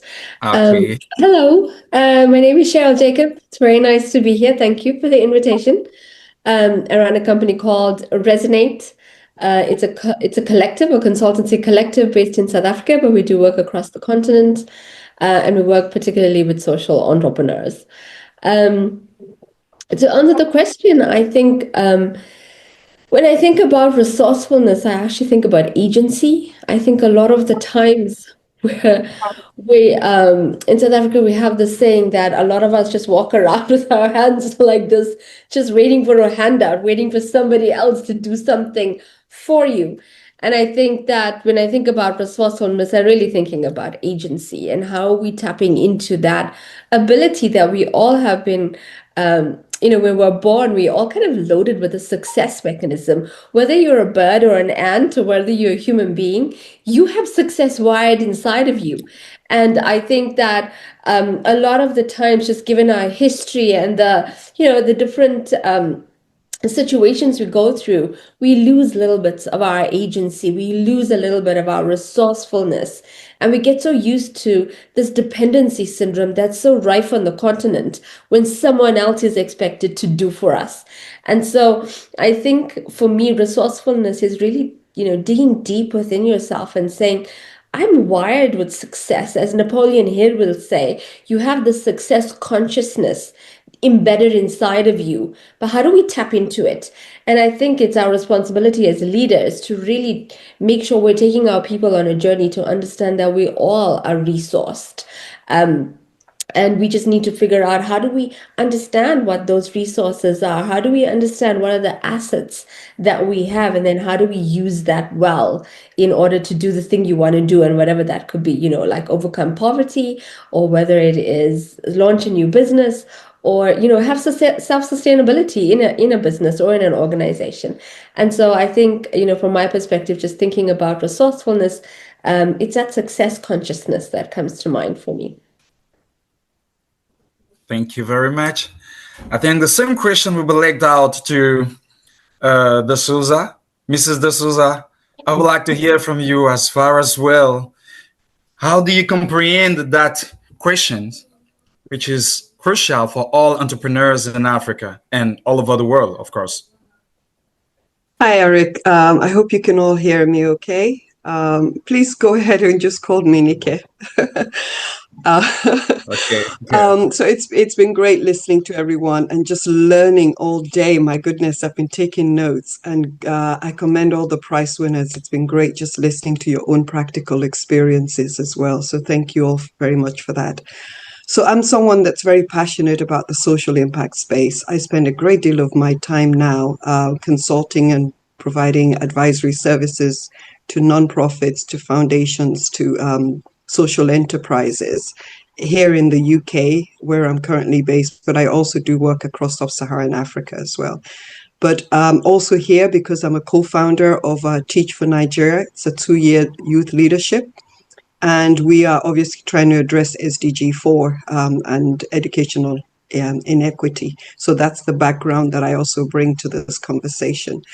But I think for me, when we look at resourcefulness, I say that from my own experience, my extensive years of working and consulting, that any business model, my background is obviously around strategy, operational modeling, etc. But any business model that you have that is built around a scarce resource is not scalable. So if we're sitting on a resource and is scarce, and you're running a social enterprise or a nonprofit based on scarce human resources, scarce financial resources, etc., it is highly unlikely you're going to be able to scale. And I believe that we all set up our organizations because we want to grow, we want to scale, we want to be sustainable, we want to have greater impact. And so if we're therefore building all that around scarcity, then really and truly you've got to question your business model again and question how resourceful you are as an organization, as a leader, as a founder. And if I look at some of the things that also support resourcefulness, it would be around systems, structures, having clear set of strategies. That most often we're so focused on the external impact going out into the communities, but a lot of us actually don't spend enough time looking at the organizational level, the internal workings of our organization that allows us to have those structures and those systems so that we can be resourceful and we can mobilize resources effectively. So from my perspective, that's what I see. Thank you very much. As well, Fabrice, I would like to hear from you. Yeah, well, what is your picture of resourcefulness? Yeah, thank you. Thank you so much. First of all, let me commend this opportunity. I've been able to check in from time to time in the day, listening to what's happening. This is amazing. You know, it's like there's a moment it was 100+ people, you know, so I've not seen this for a long time, you know, and it means a lot for Africa. It really means hope. It means as well we're resourceful. Fabrice Muchiga is my name, and I sit in the intersection of governance, peace building, system change, and education. Over the last 15 years, I've been support social entrepreneurs and entrepreneurs across Africa and Europe, mostly with Ashoka, you know, and currently I serve as Director for Network Engagement for Teach for All. I think Nika should know what Teach for All is. Yeah, so, and good job of Teach for Nigeria. So, resourceful, what is it for me? I think there's really these quotes that really define it for me in Africa. You know, it goes, do I recall even that quote? Yeah, so you don't need to limit your challenge, but you challenge your limits, you know? And what really this means to me, connected to even what Sherry mentioned, it's, you know, being able to really untap, you know, what is really almost appear to be a challenge, you know, turn them into opportunities. But I know we hear this really quite a lot. But in simple terms, it's really being able to define what a resource is and understanding that you yourself, you're a resource. If you are able to think, your thinking can be a resource. It's your ability to dissociate, you know, the resource to some external factors, you know, resource to money from some other people, but coming back again to, you know, the social settings, you know, the people you know. And I'm really loving this topic because most of the time in some of the sessions I've been, you know, facilitating, one of the key points has always been around, you know, helping people identify resource. But you'll always find people who will fail to identify themselves, their society, their all networks, you know. So being resourceful is really leveraging what you have as resource, which means your ability to define the resources become key. You know, of course, financial resources are there, material and social, like your own connection, the people you know. So being resourceful to me, Dr. Frank, is really being able to really unlock and tap into the resource that you yourself you are, the people around you, and what you have. That's what being resourceful for me. Thank you very much. So in sum up, from all I've heard from my panelists, it's like combining your resilience and your efficiency. Good.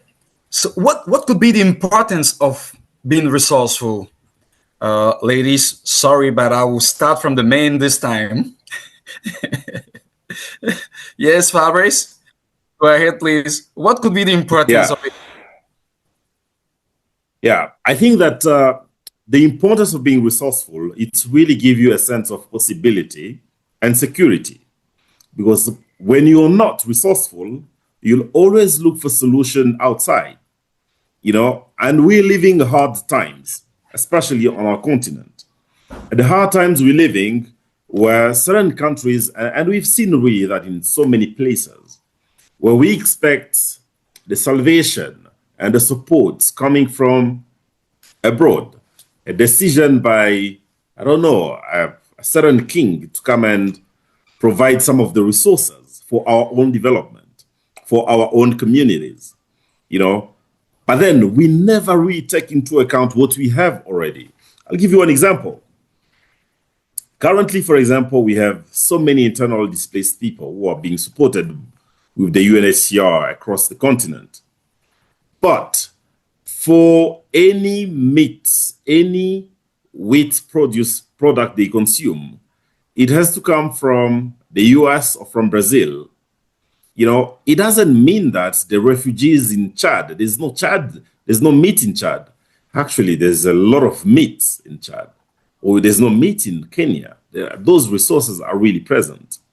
But there's an element of really the resourcefulness, and how do we really put that forward when it comes to, even the negotiation. The key challenge is when and even the key opportunities, the need of knowing, of being resourceful. When you know what you have as a resource, when you know who you are and consider yourself as a resource, you stand for it. You put that weight on the balance. And that really makes a big difference. And I really believe it really helps, not only for self-positioning, but also for achieving some of your own goals, be it on food security, be it on your own development.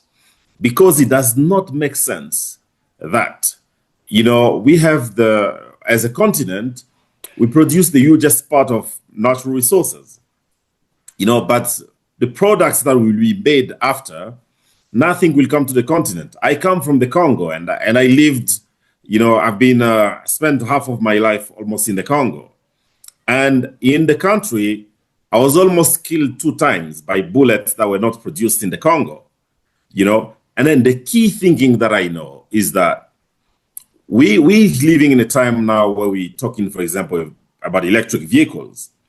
All the materials are in Africa. All the resources to make an EV in Africa.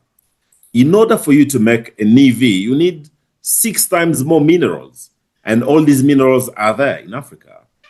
But when you go, for example, into the continent itself, you realize that, for example, you find in Africa, not somebody from Angola or Nigeria or Kenya, or somebody from Mongolia working from the US or for China. So it really questions to what extent we are able to leverage our own resources as a continent.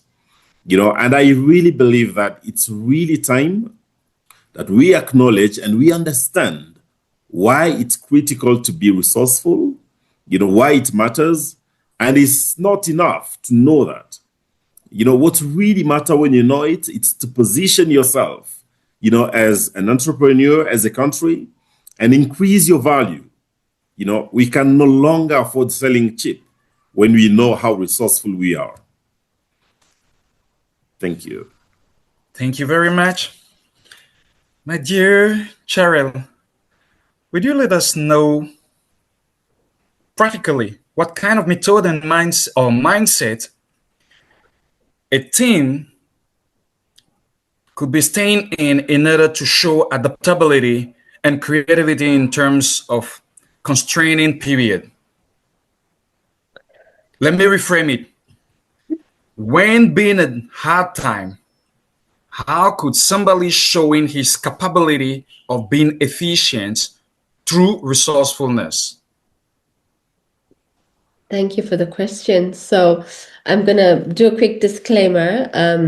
I'm double booked at the moment, so I had a hard stop at 10 past. So I'm going to say this and then I might drop off. So I do apologize. I think when I think about what makes a team adaptable, I think the thing that comes to mind is Alvin Toffler's quote that says, "The future belongs to those who can learn, unlearn, and relearn." And I think that, a team, if it's going to remain agile, and I think given AI and how things are changing, like by the moment, I think that's really where the value lies. Are you staying in a moment of saying, can I unlearn what didn't serve me before? Can I learn some new things? And can I stay ahead of the curve? And I think for me, with my team at Resonate and, other teams I've led before, that is really where I keep them centered, is to say, I don't ever want to hear you say, we don't do it in that way. It was never done like that before. I think that's the death of a team. I think it's the death of a person when you can close your mind off to possibilities. And so for me, it's really, keeping people centered to say, are you relearning? Are you really looking at how you're making yourself most valuable, like Fabrice has shared? And I think for me, that's really how I keep my team on their toes to say, we don't have to do anything in the same way twice. we can constantly try new things and stay creative and innovative. And I do think that the future belongs to us who are willing enough to be maybe humble enough to say, I don't really know, but I'm willing to learn. And I think it's keeping that teachability, that learnability mindset. That's really where resourcefulness lies. Great. Nikki, that's your term for the ball. Can you share an example from education where constraints drove innovation? Like in a huge situation, how could somebody come out with an innovative idea and pursuing a dream to make it like a source of resourcefulness used not only for himself, but for an organization too?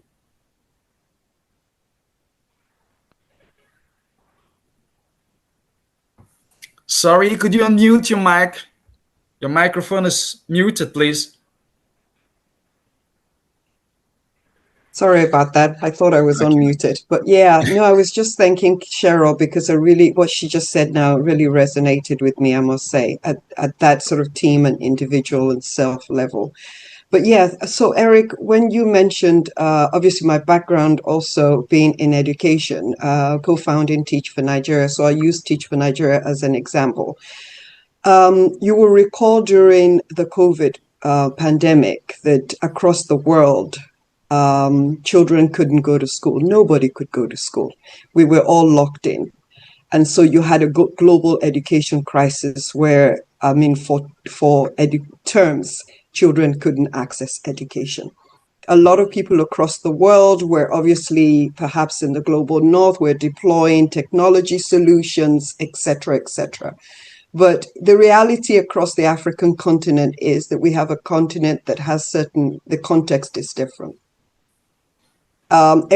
Communities in poverty in certain communities and regions, obviously. We also have a continent that the rate of electricity deployment is also very low. Obviously, some countries have high deployment, some countries don't. In Nigeria, our rural areas and many of our communities didn't have access to electricity. And yet, at the same time, children globally couldn't go to school. So we made a decision during that period to assess this situation. So scarcity of resource. So the reality is there are no schools, there are no teachers, there is no education. So, but we are a youth movement that deals with education inequity. 20 million children currently are out of school in Nigeria. It's just staggering. And those that are in school are not really learning at the level that they should be, which is why we Teach for Nigeria was formed. But it got even worse during the COVID period, the pandemic, because it meant that children who weren't learning were now in a crisis. They were definitely out of school for significant periods. We then decided that this opportunity was very challenging. What can we do about it? So obviously we came up with solutions where there was very little electricity. We could not deploy technology into homes and into houses. So what was the solution to continue to get children educated? During that period, we decided that what was that one tool that was obvious across the continent? I don't know about you guys, but if there's any crisis, any point, you see everybody listening to the radio, right? So across Africa, everybody's on the radio. Your BBC News, no matter where you are, rural areas, urban areas, everybody's on the radio. And then it became so obvious that here we are, we had a resource, a simple thing as radio communication, right? And obviously we had fellows, we have our young leaders who are in our fellowship, we have a few thousands now. And so that created the teacher pool that we needed, right? And so we thought, okay, what we could do is to launch a radio school during the pandemic. This was the innovation. It wasn't about deploying technology. It wasn't about all these things that people who are poor, disadvantaged, underserved cannot access this. So what could we do to scale? So we set up a radio school. We went into partnership with state governments in Nigeria. We went in partnership with some radio stations, and we used the pandemic period to run what we call the radio school.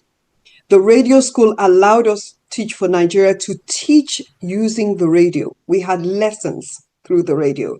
People in rural areas, etc., could access learning throughout the COVID period. We reached over 5 million children that we would not have reached in a normal non-COVID period.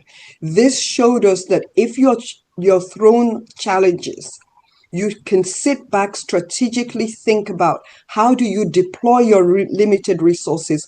What is the different way of thinking? Something that wasn't working before, how can you re-engineer that and come up with something else? And that was what we would, one of the solutions that we had in the innovations. I just thought I'd use that as an example of a simple innovation in a context of an area where there was no light, no electricity, etc., and people couldn't go to school. But we reached far more people during the COVID period with learning and education than we had before. And we have continued now, subsequent to that, to run a radio school across Nigeria. Thank Eric, you very much, Nike. Yes, I hope that's a good enough example. It was an amazing example. Unfortunately, it seems like we've lost Jacob. So I will continue with our dear brother Fabrice. What was the turning point that made it success? As you know, when you're out of the limitation, provide an example showing, like as done Nikki, and show us the success point from it. Yeah, absolutely. Like I've said, this has really been, it's been a big really thing for me. You know, like I said at the beginning, I grew up in a certain settings in the Congo with this unending conflict. As much as I joined Teach for All some time back, as much as I had, you know, I've been working for the last 15, years around social entrepreneurship. There's really one key element that really never stopped to burden me is why does violence continues in my community? You know, I've been in a situation whereby every call I receive was about the number of people dead or which other place the conflict continues, And then the problem is not really only the problems that only the Congo has conflict, but this has taken so long, and it has been mostly about natural resources, And then I kept questioning if the question is natural resources, why is that communities are turning against one another? So we've really been in a situation whereby we see communities really turning against one another. So one of the key things that I really decided was really to take action. And I was like, hey, there's nothing that I can, there's no way I'll continue remaining really silent when the situation continue this way. Nevertheless, it will never give you peace of mind. So at that time, I created the Africa Peace Initiative, which I am proud to also co-lead currently. And one of the key challenges that we have, and that's really why I mentioned at the beginning, the idea of looking at resourcefulness from the perspective of your own resources, from yourself and the people around you. That allow you not to necessarily focus from what's come out from outside. It could be a plus when it supports your vision. And at this given moment, we really wanted, with the Africa Peace Initiative, we really wanted to create an opportunities where we look at peace from a human perspective, where you and I, a person from this community and the other community, can really sit together and understand what are some of the issues, what is really dividing us. Agree together to disagree and go together in terms of how can we, promote even the living together. And this is really without really looking at the resources, because the resources is a huge scapegoat, that is being used into the conflict.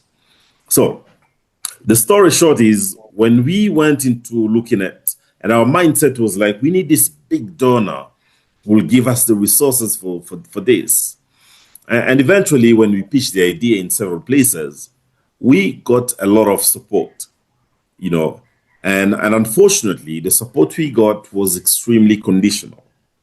You know, we signed, for example, an agreement with some German, the French, and we were ready to implement, you know. And then what's really happened was like, when we're in the middle now, we're doing everything. So we saw ourselves being imposed an agenda on how do we need to bring this? How do we need to, you know, move forward with this? And it has been a huge challenge for myself, you know, as a person who grew up in the same conflict. My first work, I worked supporting children, you know, get out of armed groups. And the work I was doing really shaped the person I became, because we were doing some work, of course, that makes the donor happy, but it was perpetuating the same conflict, perpetuating some inequalities. So the limitation now, I really knew, together with my team, that it was really right to have systems in place that allow not only people to come together and their voice to be heard, you know, but we had a donor who wanted us to have, you know, this fancy conference where we have people from all over come and speak and go, you know, but nothing sustainable. And we knew we needed the resources, but we took this decision to decline the offer. It was in the midst of really everything, in the time of tension in Goma and Bukavu. So one of the things we did then, we knew we had mobilized communities and people were waiting. So, the big question we had was like, where will the resources be coming from? And one of the things we did then, we went back again to the same communities, and we tried to explore what is that we can do, you know, to bring again these people together. And we did, and we came to realize that some of even the plans we had before, you know, were even extremely expensive. You know, so the community came up with some of the solutions in Goma, in Bukavu, and some of the Rwandan region. You know, people suggested spaces, and you know, and we brought community. We brought some few people from Goma and Bukavu, all the way in one place. That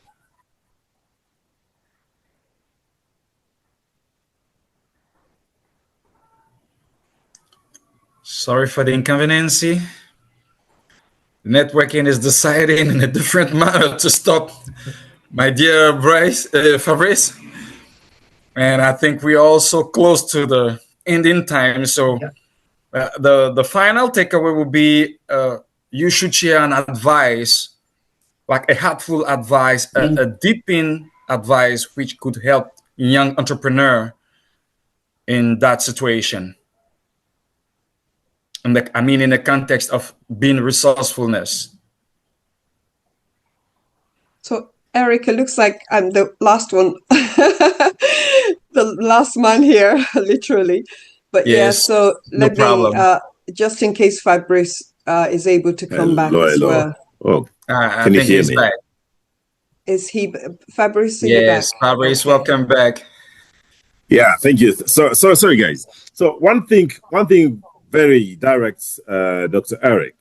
Yep. You know, there's a lot of power in communities. A lot of power in communities. The key things that most of the time, we tend to dwell in some of the models that we learned in university or that we experienced in the West, you know. And I really believe, and I came to realize that no matter the challenge, just bring it back to the community. Forget about their level of education. See these communities as power. And you will not need to be resourceful because these communities are, you know, and sometimes you really, even sometimes the way of thinking that you bring into the community, it's too expensive for you, but for them, it's really simple. Sometimes they might even question, why are you not doing it this way? You know, so I think we need to be leveraging more our communities, you know, and not to really consider education, even the formal education being a limitation, Yeah, so I think that will be one of the key things that has been able to help us and the Africa Peace Initiative, overcome the big challenge we had with, donors for the activities and what the African Peace Initiative is doing currently. So in short, to quickly sum up, is we shouldn't confuse ourselves with adaptation and adaptability. We should rather go for adaptability, which is trying to do as it is done by combining the knowledge you've already got somewhere else and making it working within the community where you are, from the community, for the community, and with the community. Absolutely. Thank you very much, my dear Fabrice. And let's jump back to Nikki. She started speaking and then you drove back. So sorry, Nikki. The floor is now yours. Sorry, Nikki. No worries. I wanted Fabrice to finish his awesome feedback as well. So yeah. So as a closing for me, I think that I would take it a little bit slightly different from an organizational level is the fact that we've talked a lot today about resources and resourcefulness, but that can only work in the context of some specific things that needs to happen at the organizational level. I'm assuming as founders, as leaders, that we understand the importance and the relevance of things around strategic planning, very much having a strategy around the use of our resources. Obviously, linking the impact of the work that we're trying to do and the resources and the link to how you're going to get that impact. We must never forget that. There needs to be a structure, a set of systems, processes that enable you to have that impact and help you to use the resources that you have and help you to mobilize those resources. So I emphasize again, strategy, strategic planning. Planning is so key. Making sure that, reference again to that, the skill sets of creativity, thinking outside the box, looking at, the limited resources we might have and trying to turn that into something that can give you great impact. And then how you can increase those resources that you need, whether it's human capital, financial capital, or as Fabrice has said consistently, is around what you have, the social networks within your community. Those are all part of the resources that we have. Thanks, Eric. Thank you very much, Nikki. Fabrice, your final takeaway, your advice for such to be working properly. Yeah, absolutely. And again, thanks so much for this topic, because I really believe that this is timely. This is what Africa needs. And I think we need to find ways, how do we embrace this? So that, and again, thanks ASU really for having this. My biggest takeaway will be really looking at three things. The first is really the idea of self, which is really connected to the topic. When we speak about resourcefulness, always look at yourself, look within. And within means, being really holistic about the you.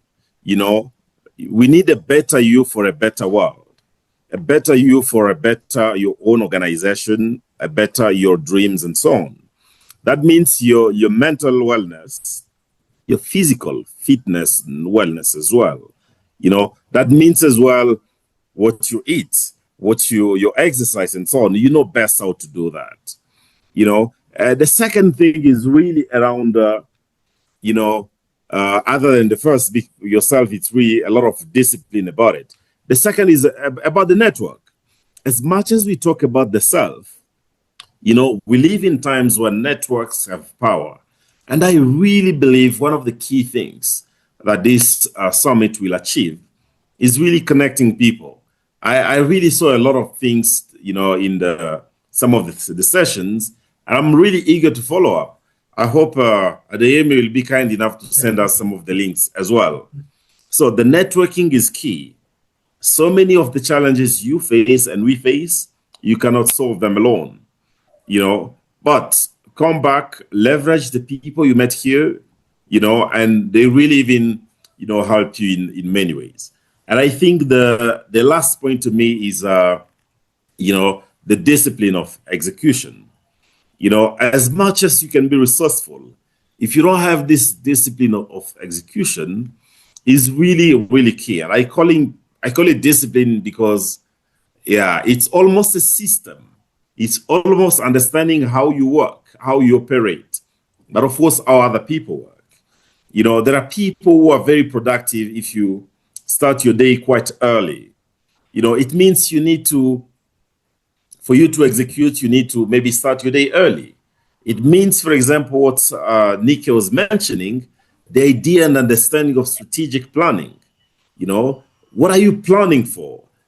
I read a book when a gentleman was saying that, sometimes 10 minutes of planning save you more than an hour in your execution. So planning is key in this element of discipline, understanding how your time work. But also, lastly, will be for me, when you want to be resourceful, you really must value one of the most important resource we have on the planet. That is your time.